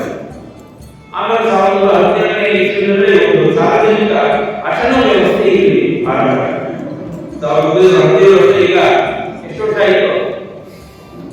17 24 107 ವರ್ಷಗಳಾದವು. 107 ವರ್ಷಗಳ ಹಿಂದೆ ಇಲ್ಲೊಂದು ಸಾರ್ವಜನಿಕವಾದ ಒಂದು ಅಶನ ವ್ಯವಸ್ಥೆ ಆಗಿದ್ದು ಬಹುಶಃ ಕರ್ನಾಟಕದಲ್ಲಿ ಸಾರ್ವಜನಿಕ ಅಶನ ವ್ಯವಸ್ಥೆ ಆರಂಭಿಸಿದ್ದು ಸಿದ್ಧಲಿಂಗ ಮಠದಲ್ಲಿ ಮಾತ್ರ.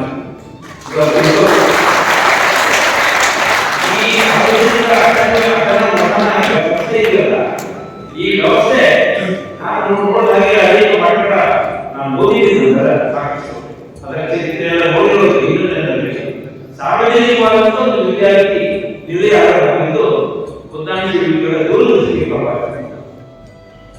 ವಿಶೇಷ ಇನ್ನೊಂದು ಹೇಳಬೇಕು, ಅವರ ಕಾಲದಲ್ಲಿ ಎಲ್ಲಾ ಕುಟುಂಬಗಳು ಕೂಡ ಇಂಥವರು ಅಂತ ಬರೀ ಲಿಂಗಾಯತರು ಮಾತ್ರ, ಲಿಂಗಾಯತರು ಒಕ್ಕಲಿಗರು ಯಾರ್ಯಾರು ಸಮುದಾಯದಲ್ಲಿ ಯಾರ ಅಪೇಕ್ಷೆ ಇದೆ ಅವರೆಲ್ಲರೂ ಕೂಡ ಸಂಸ್ಕೃತ ಕಲಿಯೋದಕ್ಕೆ ಅವಕಾಶ ಮಾಡಿಕೊಟ್ಟು ಸಂಸ್ಕೃತ ಪಾಠಶಾಲೆ ಸಿದ್ಧಲಿಂಗೇಶ್ವರ ಸಂಸ್ಕೃತ ಪಾಠಶಾಲೆಯಿಂದ ಮುಂದೆ ಈಗ ಏನಿದೆಯೋ ಅದು ಆ ಕಾಲದಲ್ಲಿ ಉದ್ದಾರ ಶಿಬಿರಗಳು ಕಂಡ ಕೆಲಸ. ಎಲ್ಲರಿಗೂ ಸಂಸ್ಕೃತ ಕಲಿಯಬೇಕು.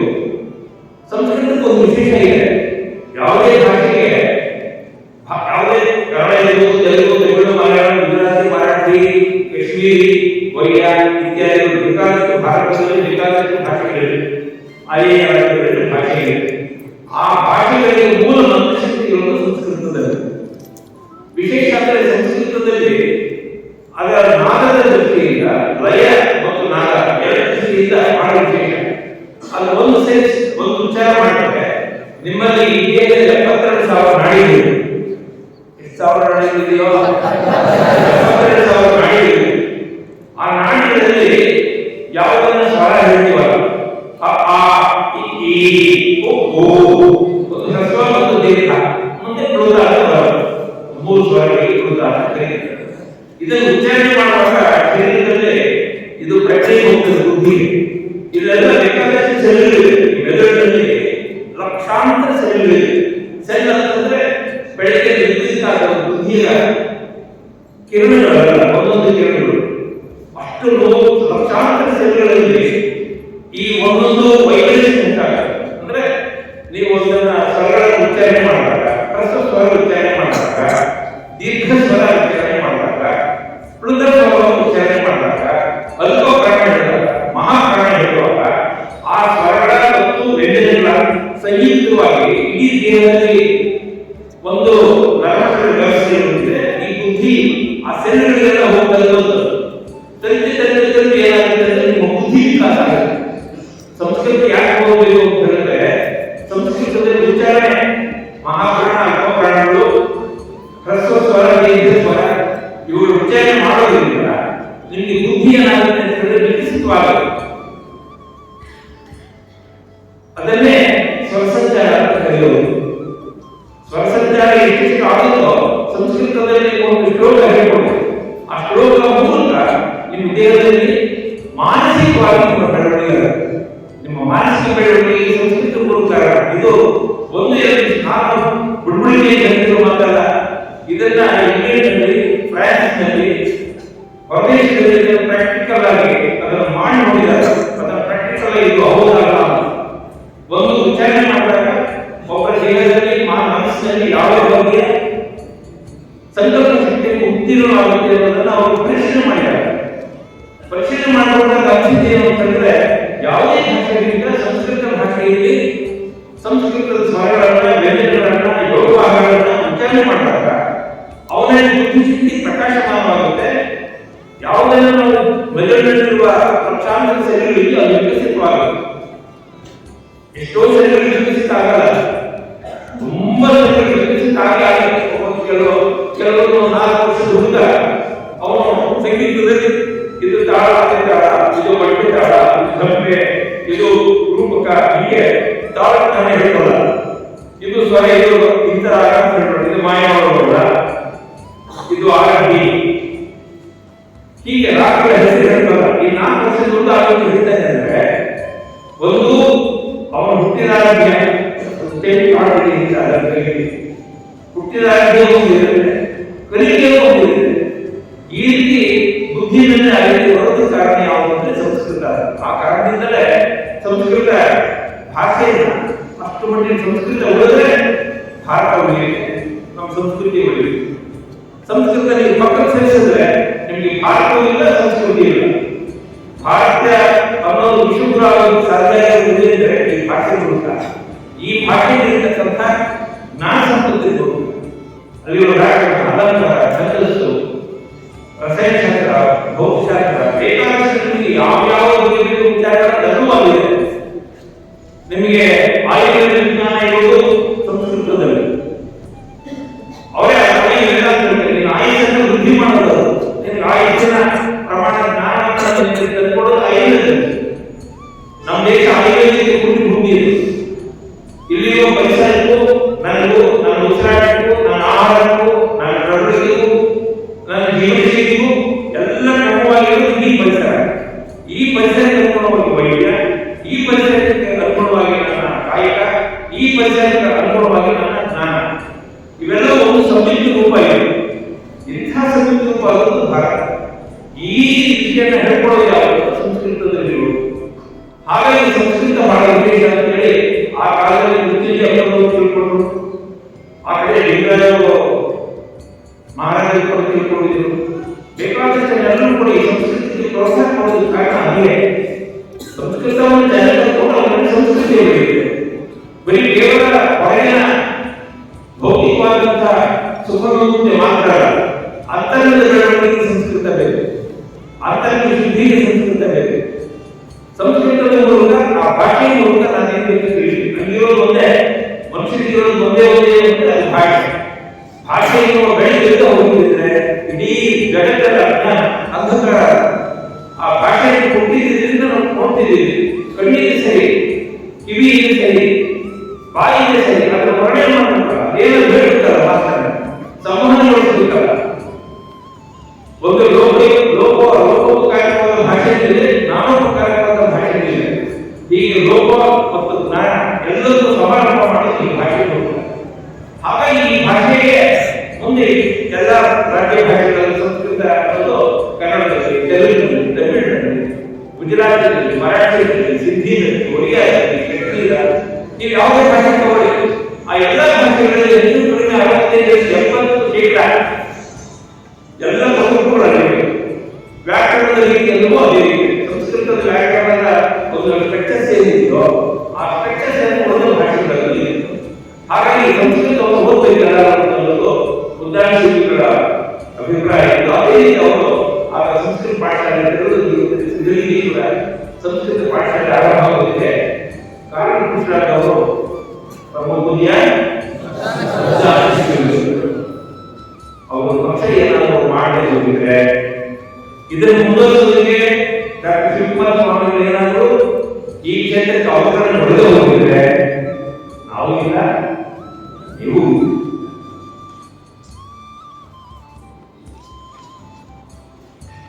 ಬುದ್ಧಾಂಶಗಳ ಬಗ್ಗೆ ಅವರು ಮಾತನಾಡಲು ಅವರು ಅನೇಕ ಈ ಬೆಟ್ಟಗಳಿಗೆ ಹಿಂದೆ ಅನೇಕ ಗವಿಗಳಿವೆ. ಇಲ್ಲಿಂದ 2-3 ಕಿಲೋಮೀಟರ್ ಒಳಗಡೆ ಹೋದ್ರೆ ಬೇಕಾದಷ್ಟು ಗುಡ್ಡಗಳಿವೆ. ಗುಡ್ಡದ ಹತ್ರ ಗುಹೆ.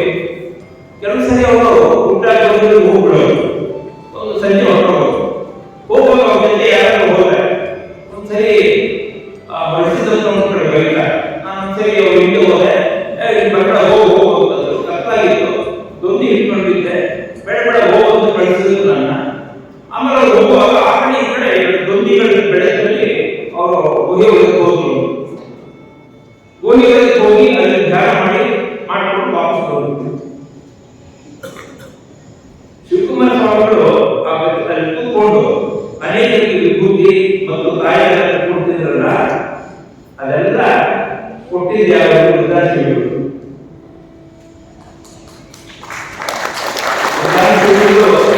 ಶಿವಕುಮಾರ ಸ್ವಾಮಿಗಳಿಗೆ ತಮ್ಮದು ಏನೇ ರೀತಿಯೂ ಎಲ್ಲರೂ ನೋಡಿದ್ದಾರೆ. ಹೀಗೆ ತತ್ವಶಾಸ್ತ್ರ, ಮಂತ್ರಶಾಸ್ತ್ರ, ತಂತ್ರಶಾಸ್ತ್ರ, ಅಧ್ಯಾತ್ಮ ಎಲ್ಲ ರೀತಿಗಳನ್ನು ತಿಳ್ಕೊಂಡಂತವರು ಉದಾಸೀನರು. ಉದಾಸೀನಗಳ ಕರಕಾಲ ಸಂಜಾತರು ಪರಮ ಪೂಜ್ಯ ಶಿವಕುಮಾರ ಸ್ವಾಮಿಗಳು. ಆಗ ಅವರು 1930 ಒಂದು ವಿಶೇಷ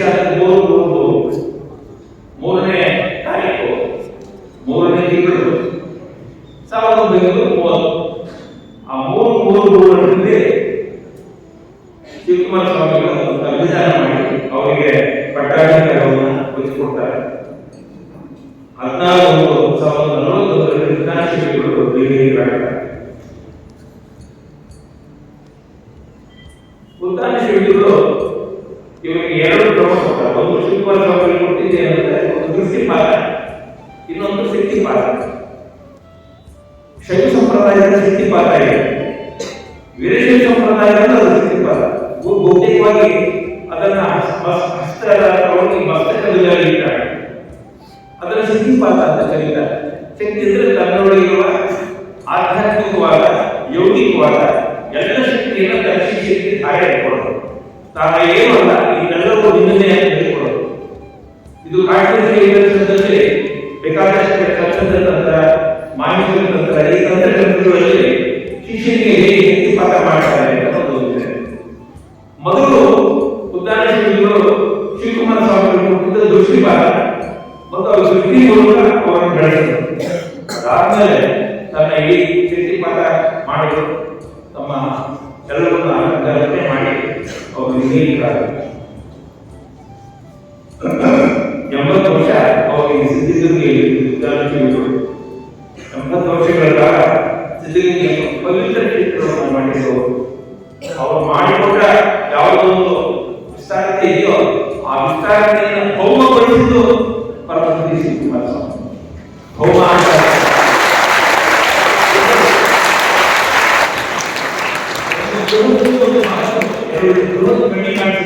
ಈ ಮಾತು ಮಹತ್ತರದ್ದು ನಮ್ಮಂತ ಲಕ್ಷಾಂತರ ಕೋಟ್ಯಾಂತರ ಅವರಿಗೆ ಅನ್ನದಾಸೋಹವನ್ನ ನಾಗವನ್ನ ನಮ್ಮಲ್ಲಿ ಆ ಮಹತ್ವ ಅನ್ನೋದನ್ನ ಮಹೋದೀಯಾನ ಆ ರೀತಿ ಬೆಳೆಸೋದು ಕಾರಣ ಆಗಿತ್ತು. ಈ ಉದಾಸೀನರ ಚರಿತ್ರೆ ಇದೆಯಲ್ಲ ಬಹಳ ವಿಶೇಷವಾದ ಉದಾಸೀನರ ಕೊಟ್ಟಂತ ಏನು ದೃಷ್ಟಿಪಾತ ಮತ್ತು ಶಕ್ತಿಪಾತ ಎರಡು ಕಾರಣದಿಂದ ಮುಂದೆ ಶಿವಕುಮಾರ ಸ್ವಾಮಿಗಳು ಇಡೀ ಜಗತ್ತೇ ಬೆಳಗುಕೊಳ್ಳುವಾಗ, ವಿಶ್ವವೇ ಬೆಳಗುಕೊಳ್ಳುವಾಗ, ಭಾರತವೇ ಪರಿಚಯಿಸಿಕೊಳ್ಳುವಾಗ ಕರ್ನಾಟಕದ ಸಮಸ್ತ ಮಠಾಧೀಶರು ಪ್ರಮುಖರಿಗೆ ಶಿವಕುಮಾರ ಸ್ವಾಮಿಗಳ ನೋಡುವಾಗ ಆಗಿದ್ದು ಒಂದು ವಿಶೇಷ ಅಧಿಕಾರ ಹಿಂದಿರುವ ಪ್ರಭಾವಳಿ ಯಾವುದು ಅಂದರೆ ಪ್ರಭಾವಳಿ ಇದೆ. ನಮ್ಗೆ ಹಿಂದೆ ಹೋಗಬೇಕು, ನಾನು ಹೋಗ್ತೇನೆ, ನನಗೆ ಹಿಂದೆ ಆಗಬೇಕು ನೋಡಿ ನನ್ನ ಗುರುಗಳು ಪಟ್ಟಿ ಇದೆ, ಗುರುಗಳು ಆ ಗುರುಗಳು ರಾಮಕೃಷ್ಣ ಸ್ವಾಮಿ ಆದಿದೇವರು, ಪೂಜ್ಯ ಸಿದ್ಧಲಿಂಗ ಮಹಾಸ್ವಾಮಿಗಳು, ಇವರೆಲ್ಲ ನಮಗೆ ಪ್ರಭಾವಳಿ. ನಾವೇ ಬೆಳೀತೀವಿ ನಾವು ನಾವೇ ಬೆಳೆಯಲ್ಲ, ನಾನೇ ಬೆಳೀತೀನಿ ಅಂತ ತಪ್ಪದು. ನಾನು ಬೆಳೆಸೋದಕ್ಕೆ ಕಾರಣವಾದಂಥವ್ರು ಹಿರಿಯ ಕಾರಣ ತಾಯಿಯ ಪರಿಸರ ನಮ್ಮನ್ನು ಬೆಳೆಸುತ್ತೆ. ಆದರೆ ನಮಗೆ ಇವಾಗ ಅನ್ನ ಕೊಟ್ಟು ಜ್ಞಾನ ಕೊಟ್ಟು ನಮ್ಮಲ್ಲಿ ಒಂದು ಮಹತ್ವದ ಸೃಷ್ಟಿ ಮಾಡೋದು ಯಾರು ಅಂದರೆ ಗುರುಗಳು ಮತ್ತು ಪೂಜ್ಯ. ಇವರ ಮೂಲಕ ನಾವು ವಿಕಸಿತರಾಗ್ತೀವಿ. ದೇಶಕ್ಕೆ ಏನಾದರೂ ಕೊಡುಗೆ ಕೊಡ್ತೀವಿ. ದೇಶಕ್ಕೆ ಕೊಡುಗೆ ಕೊಟ್ಟು ನಾನು ಯಾರು, ನಾನೇನು ಮಾಡಬಹುದು, ನನಗೇನು ಶಕ್ತಿ ಇದೆ, ಇದನ್ನು ಉದಾಹರಿಸಿದ್ರು ಶಿವಕುಮಾರ ಸ್ವಾಮಿಗಳ ಶಕ್ತಿ ಏನು ಅಂತ ಗೊತ್ತೇ ಇದೆ ಅವರಿಗೆ. ಆ ರೀತಿ ಆ ಶಕ್ತಿ ಪ್ರದಾನವನ್ನು ಮಾಡಿ ಹೀಗೆ ದೃಷ್ಟಿಪಾತ ಮತ್ತು ಶಕ್ತಿಪಾತದಿಂದ ಮತ್ತು ತಮ್ಮ ಸಮಸ್ತ ಜ್ಞಾನವನ್ನ ಅವರಿಗೆ ಅವರ ಅನೇಕ ಒಂದು ಮಾತು ಹೇಳಿದ್ರು. ಅದು ಮಾತನ್ನ ಸ್ವಲ್ಪ ಓದಿ ಬಹಳ ತಿಳ್ಕೊಳ್ಬೇಕು ಅಂತ. ನನಗೆ ಈ ಮಾತು ಸ್ವಲ್ಪ ಓದಿದ್ರೆ ತಿಳ್ಕೊಳಕ್ಕಾಗುತ್ತೆ. ಜಾಸ್ತಿ ಓದಿದ್ರೆ ತಿಳ್ಕೊಳ್ತೀವಿ ಅಂತ ಒಂದು ಪ್ರಮೇಯ ಇರುತ್ತೆ. ಏನೋ ನಾವು ಚೆನ್ನಾಗಿ ಓದಿದ್ರೆ ಎಲ್ಲ ತಿಳ್ಕೊಳ್ಳೋಕ್ಕಾಗುತ್ತೆ. ಆದರೆ ಇದ್ದಷ್ಟು ಹೇಳಿದ್ರೆ ಸ್ವಲ್ಪ ಓದಿ ಬಹಳ ತಿಳ್ಕೊಳ್ಬೇಕು. ಇದು ಬಹಳ ವಿಶೇಷವಾದ ಈ ಮಾತು. ಅದು ಸಾಮಾನ್ಯವಾದ ನೋಡಿ, ಇಷ್ಟು ಪದಾರ್ಥವನ್ನು ತಿನ್ನೋದು ಇಲ್ಲಿ ಸಾರವಾದ ಒಂದಿಷ್ಟು ಒಂದು ಬಿಳಿಯಷ್ಟು ಹಣ. ಈಗ ಪೂಜ್ಯ ಶ್ರೀಗಳಲ್ಲಿ ತಗೊಂಡಿದೆ ಗೊತ್ತಾ, ಒಂದು ಇಡಿಯಷ್ಟು, ಕೆಲವೊಮ್ಮೆ 2 ಇಡಿಯಷ್ಟೇ ಪದಾರ್ಥ ಹಾಕೊಂಡು ಪದಾರ್ಥನ ಶಿವನಿಗೆ ಅರ್ಪಣೆ ಮಾಡಿ ಶಿವನ ಪದಾರ್ಥ ಹಾಕೊಂಡು ತಗೊಳ್ಳೋದು. ನಾವೇನ್ ಮಾಡ್ತೀವಿ, ಇರುವಾಗ ನಾವು ಅನ್ನ ತಿಳ್ಕೊಳ್ತೀವಿ, ಅದನ್ನ ಶಿವನ ಪದಾರ್ಥ ತಿಳ್ಕೊಳ್ಳಲ್ಲ. ನಾವು ಗಬ ಗಬ ತಿಂತೀವಿ, ಓಡೋಗ್ತೀವಿ. ನಾವು ಯಾವಾಗ ಇದನ್ನು ಶಿವನ ಪದಾರ್ಥ ಶಿವ ಕೊಟ್ಟಿದ್ದು ಇವತ್ತು ನನಗೆ ಅನ್ನ ಅಂತ ಹೇಳಿ ರೊಟ್ಟಿ ಈ ಆಹಾರ ಏನಿದೆಯೋ ಆ ರೀತಿ ಯಾರು ತಗೊಳ್ತಾರೋ ಒಂದು ಮುಷ್ಟಿಷ್ಟು ಅನ್ನ, 2 ಮುಷ್ಟಿಷ್ಟು ತಗೊಂಡು 1 ಮುಷ್ಟಿಷ್ಟು ಅನ್ನ ಹೊರಗಡೆ ಬಂದು ಕೂತಿರ್ತೀವಿ. ಬೌದ್ಧರಲ್ಲಿ ಬೌದ್ಧ ಹೋಗ್ತಿದ್ದ, ಸುಮ್ಮನೆ ಪಡೆಯುವ ಮಾತು ಹೇಳ್ತಿದ್ದ. ಅವನು ಹೋಗಿ ಅವನು ಭಿಕ್ಷೆಗೆ ಹೋಗ್ತಿದ್ದ. ಊರಿನ ಹೊರಗಡೆ ಇರ್ತಿದ್ರು ಅವರು ಗೌತಮ ಬುದ್ಧ. ಹೋಗಿ 3 ಮನೆಗೆ ಹೇಳ್ತಿದ್ದ. ಒಂದು ಮನೆಯಲ್ಲಿ ಹಾಕಿದ್ಮೇಲೆ ಇನ್ನೊಂದು ಮನೆ, 3 ಮನೆಯಿಂದ 3 ಹಿಡಿಯಷ್ಟು ಅನ್ನ ಮಾತ್ರ ಹಾಕಿಸ್ಕೋತಿದ್ರು. ಅದನ್ನು ತಗೊಂಡು ಗಿಡದ ತಿಳ್ಕೊಂಡು ಒಂದು ಹಿಡಿಯಷ್ಟು ಅನ್ನ ತೆಗೆದು ಅಲ್ಲಿರೋ ಪ್ರಾಣಿ ಪಕ್ಷಿಗಳಿಗೆ ಇನ್ನೊಂದು ಹಿಡಿಯಷ್ಟು ತೆಗೆದು ತನ್ನ ಶಿಷ್ಯರಾಗಿರ್ತಾರೆ ಅವರಿಗೆ ಮುಗಿಸ್ತಿದ್ದ. ಇನ್ನೊಂದು ಹಿಡಿಯಷ್ಟು ದಿನದಲ್ಲಿ ಒಂದೇ ಸರಿ. ಅಂದ್ರೆ ಇದನ್ನ ಆ ರೀತಿ ಒಂದು ಸ್ವಲ್ಪ ಓದಿ ಬಹಳ ತಿಳ್ಕೊಳ್ಬೇಕು ಅಂತಿದೆಯಲ್ಲ, ಒಂದು ವಿಷಯನ ಸುಮ್ಮನೆ ಹಾಗೆ ಸರಳ ತಿಳ್ಕೊಳಕ್ಕಾಗಲ್ಲ. ಒಂದು ತಿಳ್ಕೊಂಡು ಸಣ್ಣದೆ ಆದರೆ ಅದು ದೊಡ್ಡದಾಗಿರುತ್ತೆ. ಅದಕ್ಕೆ ಬರುವಾದ ಪ್ರಮಾಣ ಅಣು ಅಂದ್ರೆ ಸಣ್ಣ ಕಡಿಗೆ ಕಾಣಿಸ್ತಿರೋ ಅಣು ಇದೆಯಲ್ಲ, ಅದರಲ್ಲಿ ತುಂಬ ಶಕ್ತಿ ಇರುತ್ತೆ. ಹಾಗೇನೆ ಈ ಸಣ್ಣದಲ್ಲಿ ಅದಕ್ಕಾಗಿ ಸ್ವಲ್ಪ ಓದಬೇಕು ಅಂದಾಗ ಓದಿದ್ದನ್ನ ಮನನ ಮಾಡಬೇಕು, ಚಿಂತನೆ ಮಾಡಬೇಕು, ಧ್ಯಾನ ಮಾಡಬೇಕು. ಯಾರು ಒಂದ್ಸರಿ ಧ್ಯಾನ ಚಿಂತನೆ ಮನನ ಮಾಡಬೇಕು, ನಾವು ಸ್ವಲ್ಪ ಓದಿದ್ದನ್ನೇ ವಿಸ್ತಾರ ಮಾಡ್ಕೊಳ್ತಾರೆ. ಒಂದು ಗುರು ಏನ್ ಮಾಡ್ತಾರೆ, ಶಿಷ್ಯರಿಗೆ ಒಂದು ಮಂತ್ರ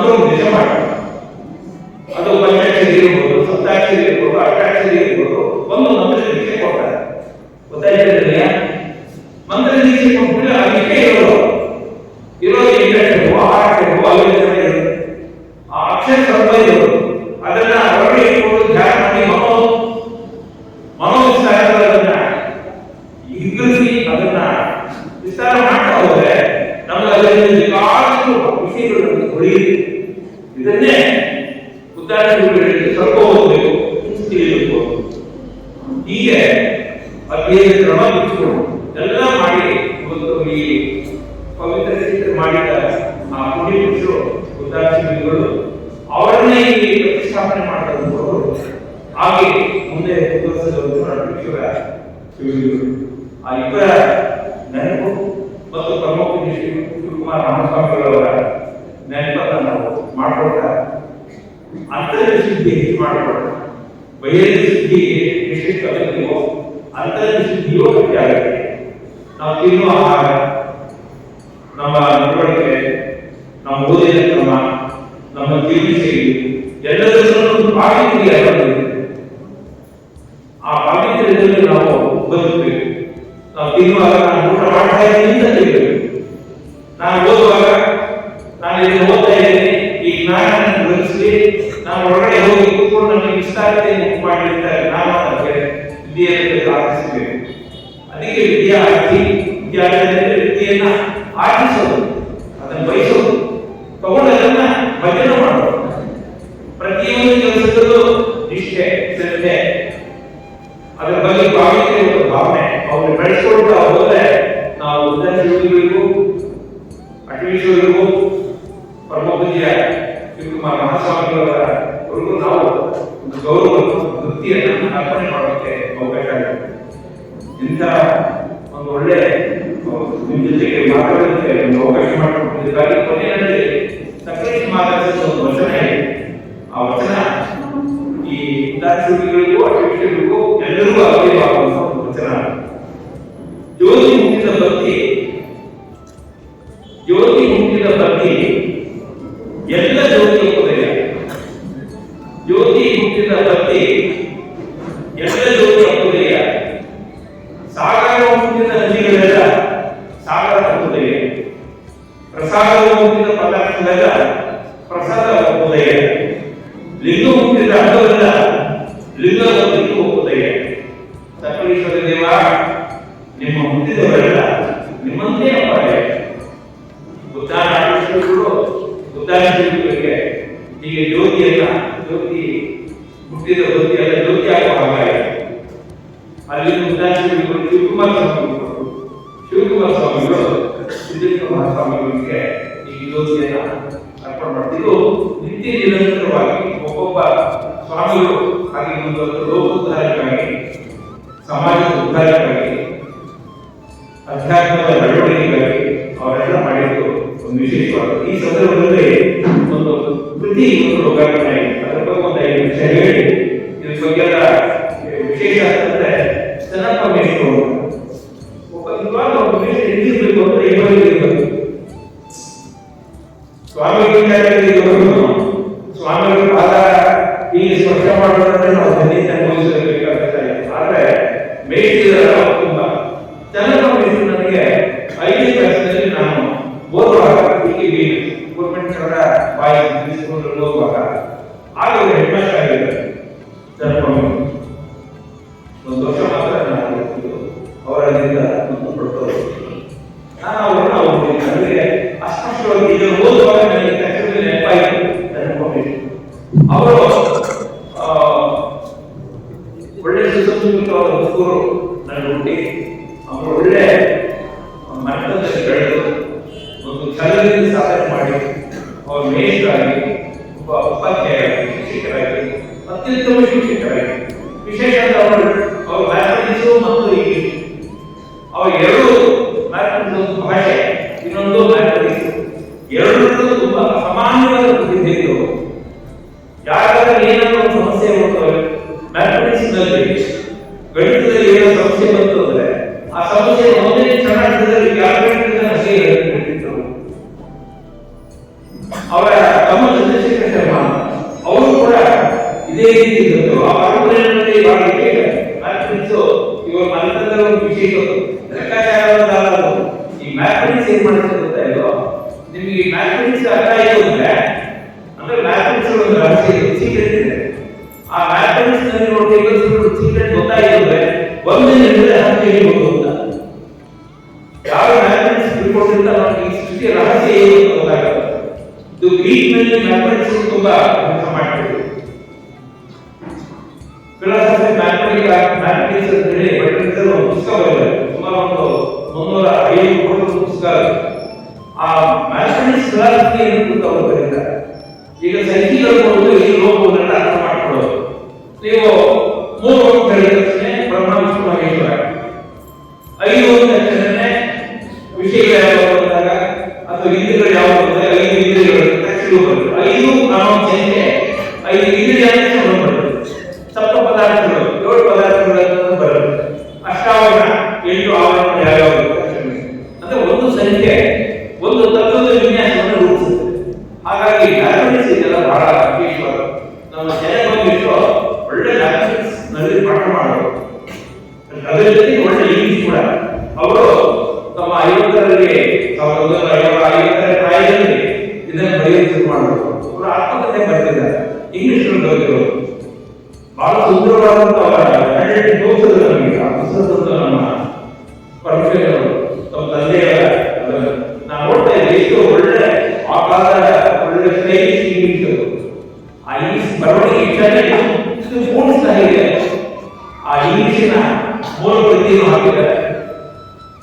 ಅದನ್ನ ಲಿಟರೇಚರ್ ಉಳಿಸಿದ್ರು. ಇಂಗ್ಲಿಷ್ ನಲ್ಲಿ ಲಿಟರೇಚರ್ ಮಾಡಿದ್ರು. ಹಸ್ತಪ್ರತಿ ಇದೆ, ಲಿಟರೇಚರ್ ಪ್ರತಿ ಇದೆ, ಆಮೇಲೆ ಅದರ ಅನುವಾದ ಮಾಡಿದ್ರು. ಅವ್ರು ಏನ್ ಬರೆದಿದ್ರು ಆ ಬರೆದಿದ್ರಲ್ಲಿ ತಮ್ಮ ಕಷ್ಟ, ದುಃಖ, ನೋವು, ತಮ್ಮ ಶ್ರಮ, ಸಾಧನೆ ಏನೇನು ನಡೆಸಿತು ಅಂತ ಅವರು ತುಂಬಾ ಚಿಕ್ಕದಾಗಿದೆ ಆತ್ಮಕಥೆ. ಆದರೆ ಬಹಳ ಪರಿಣಾಮಕ ಇದೆ, ನಮಗೆಲ್ಲ ಆದರ್ಶವಾಗಿದೆ. ಅಕಸ್ಮಾತ್ ಎಲ್ಲ ಶಿಕ್ಷಕರು ಈ ಒಂದು ಕೃತಿ ತಗೊಂಡು ತಮ್ಮ ಬದುಕಿನಲ್ಲಿ ಅಳವಡಿಸಿಕೊಳ್ಳ ಈ ಪುಸ್ತಕ ಪ್ರಕಟಣೆ ಮಾಡಿದ್ದಕ್ಕೆ ಒಂದೇ ಮಾತಾಡಿದ್ರು. ಯಾವ ಶಿಕ್ಷಕರಿದ್ದಾರೆ ನಾವು ಈ ಪುಸ್ತಕ ಓದಬೇಕು. ಒಬ್ಬ ಇಂಗ್ಲಿಷ್ ಸ್ಕೂಲಲ್ಲಿ ಪಾಠ ಮಾಡ್ತಾ ಇದ್ದ ಶಿಕ್ಷಕ ಯಾವ ರೀತಿ ತನ್ನ ನಡೆಯಿಂದ ಇಡೀ ವಿದ್ಯಾರ್ಥಿ ಸಮೂಹನ ತನ್ನ ಕಡೆ ಹಿಡ್ಕೊಂಡು ಅವರನ್ನೂ ಬೆಳೆಸಿ, ನನಗೆ ಊಟ ಇಲ್ಲಿದ್ದಾದರೂ ಅವರು ಊಟ, ನನಗೆ ಬರೋ ಸಂಬಳ ಕಡಿಮೆ ಸಂಬಳ, ಆಗ ಅನೇಕ ಮಕ್ಕಳಿಗೆ ಅವರು ತಿಳಿಸಿಬಿಟ್ಟಿದ್ರು, ಅವರ ಕಷ್ಟಗಳಿಗೆ ಹೊರಗಾಗಿದ್ರು. ಒಬ್ಬ ವಿಮಾನದ ಬಗ್ಗೆ ಹೇಗಿರಬೇಕು ಅನ್ನೋದಕ್ಕೆ ಚೆನ್ನಾಗಿ ಬಂದಿದ್ರು. ಅದರ ಒಂದು ಉದಾಹರಣೆ ಈ ಸಮಾಜದಲ್ಲಿ ಇಂಥವರು ಇದ್ದರು ಇದೆ ಅನ್ನೋದಕ್ಕೆ ಒಂದು ಉದಾಹರಣೆ. ಇದಕ್ಕೆ ಮುರುಳಿಯನ್ನ ಅವರು ಬರೆದಿದ್ದಾರೆ, ನಮ್ಮ ಮುರುಳಾದ ಬಸವರಾಜ ಅವರು ಬರೆದಿದ್ದಾರೆ, ನನ್ನ ಸ್ನೇಹಿತರ ಬಸವರಾಜ ಬರೆದಿದ್ದಾರೆ. ತುಂಬಾ ಜನ ಇದಕ್ಕೆ ಮುರುಳಿ ಗುರುಗಳು ಮತ್ತು ಅವರ ಮಾತುಗಳು. ಶಿಕ್ಷಕ ಅಂದ್ರೆ ಏನು ಮಾಡುವಾಗ ಒಂದು ಶಿಕ್ಷಕ ಅಂದ್ರೆ ಏನು ಅಂದ್ರೆ ಹೀಗೆ ಶಿಕ್ಷಣ ಕ್ಷಮೆ ಶಿಕ್ಷಕ ಅಂದ್ರೆ ಒಂದು ಒಳ್ಳೆ ಅದ್ಭುತವಾದಂತಹ ಒಂದು ಸೂತ್ರಪ್ರಾಯವಾಗಿ ಮಾಡ್ತೀವಿ. ಶಿಕ್ಷಕ ಅಂದ್ರೇನು? ಶಿಕ್ಷಣ. ಕ್ಷಾಮ ಏನು? ಕ್ಷಮೆ. ಪ್ರತಿಯೊಬ್ಬರ ವಿಷಯದಲ್ಲೂ ದಯಾಳು ಭಾವ ಇದೆ. ಏನೇ ತಪ್ಪಾಡಿರೋದನ್ನ ಅವರ ಹೆಡ್ಬಿಟ್ಟು ಅಪಾರಿಯಾಗಿ ಕರುಣೆಗಳ ಶಿಕ್ಷಕ ಏನಿರಬೇಕು ಅಂತ ಕ್ಷಮೆ ಇರಬೇಕು, ಕರುಣೆ ಮತ್ತು ಇಂಥದ್ದೊಂದು ಅತ್ಯಮೂಲ್ಯವಾದ ಗ್ರಂಥವನ್ನ ನಮ್ಮ ಸಿದ್ಧೇಶ್ವರ ಪರಮಪೂಜ್ಯ ಸಿದ್ಧೇಶ್ವರ ಮಹಾಸ್ವಾಮಿಗಳು ಇದನ್ನು ಪ್ರಕಾಶಿಸಿದ್ದಾರೆ. ಆ ಮಠದಿಂದ ಇದು ಪ್ರಕಾಶಿತವಾಗಿದೆ. ಆದರೆ ಇದರ ಹಿಂದೆ ಸಂಪಾದಕರಾಗಿ ನಮ್ಮ ಪರಮೇಶ್ವರಿಯವರು ತುಂಬಾ ದುಡ್ಡಿದ್ದಾರೆ. ಅವರ ಶ್ರಮ ಮಾತ್ರ ಅವಿಶ್ವಾಸ. ಸಂಪಾದಕರಾಗಿ ಇಷ್ಟು ಕೆಲಸ ಮಾಡಿದ ತುಂಬಾ ಪರಮೇಶ್ವರರೇ ತುಂಬಾ ಒಳ್ಳೆ ಕೆಲಸ ಮಾಡಿ ನಿಮ್ಮ ಶ್ರಮ ನೀವು ಯಾರ್ಯಾರು ಅವಲಂಬಿಸಿದಿರಲ್ಲ ಅದನ್ನೆಲ್ಲ ಗುರುತಾಕೊಂಡಿದ್ದೀರ. ಅವನ್ನೆಲ್ಲ ಹೋಗಿ ನಿಮಗೆ ಯಾರು ಕುಟುಂಬದಲ್ಲಿ ಅವರಿಗೆಲ್ಲ ಇದರಿಂದ ನಮಸ್ಕಾರ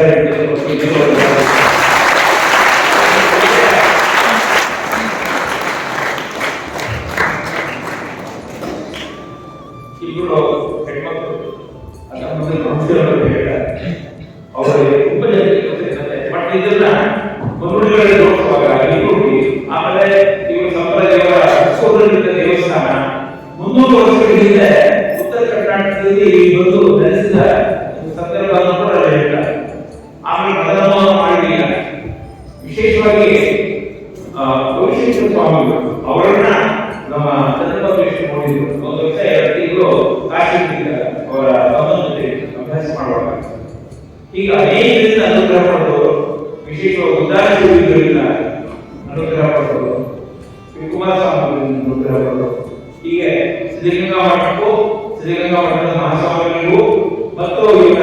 ಸ್ಕೂಲಿನ ಮಟ್ಟಕ್ಕೂ ಒಂದು ಅವಿನಾಭಾವ ಸಂಬಂಧ.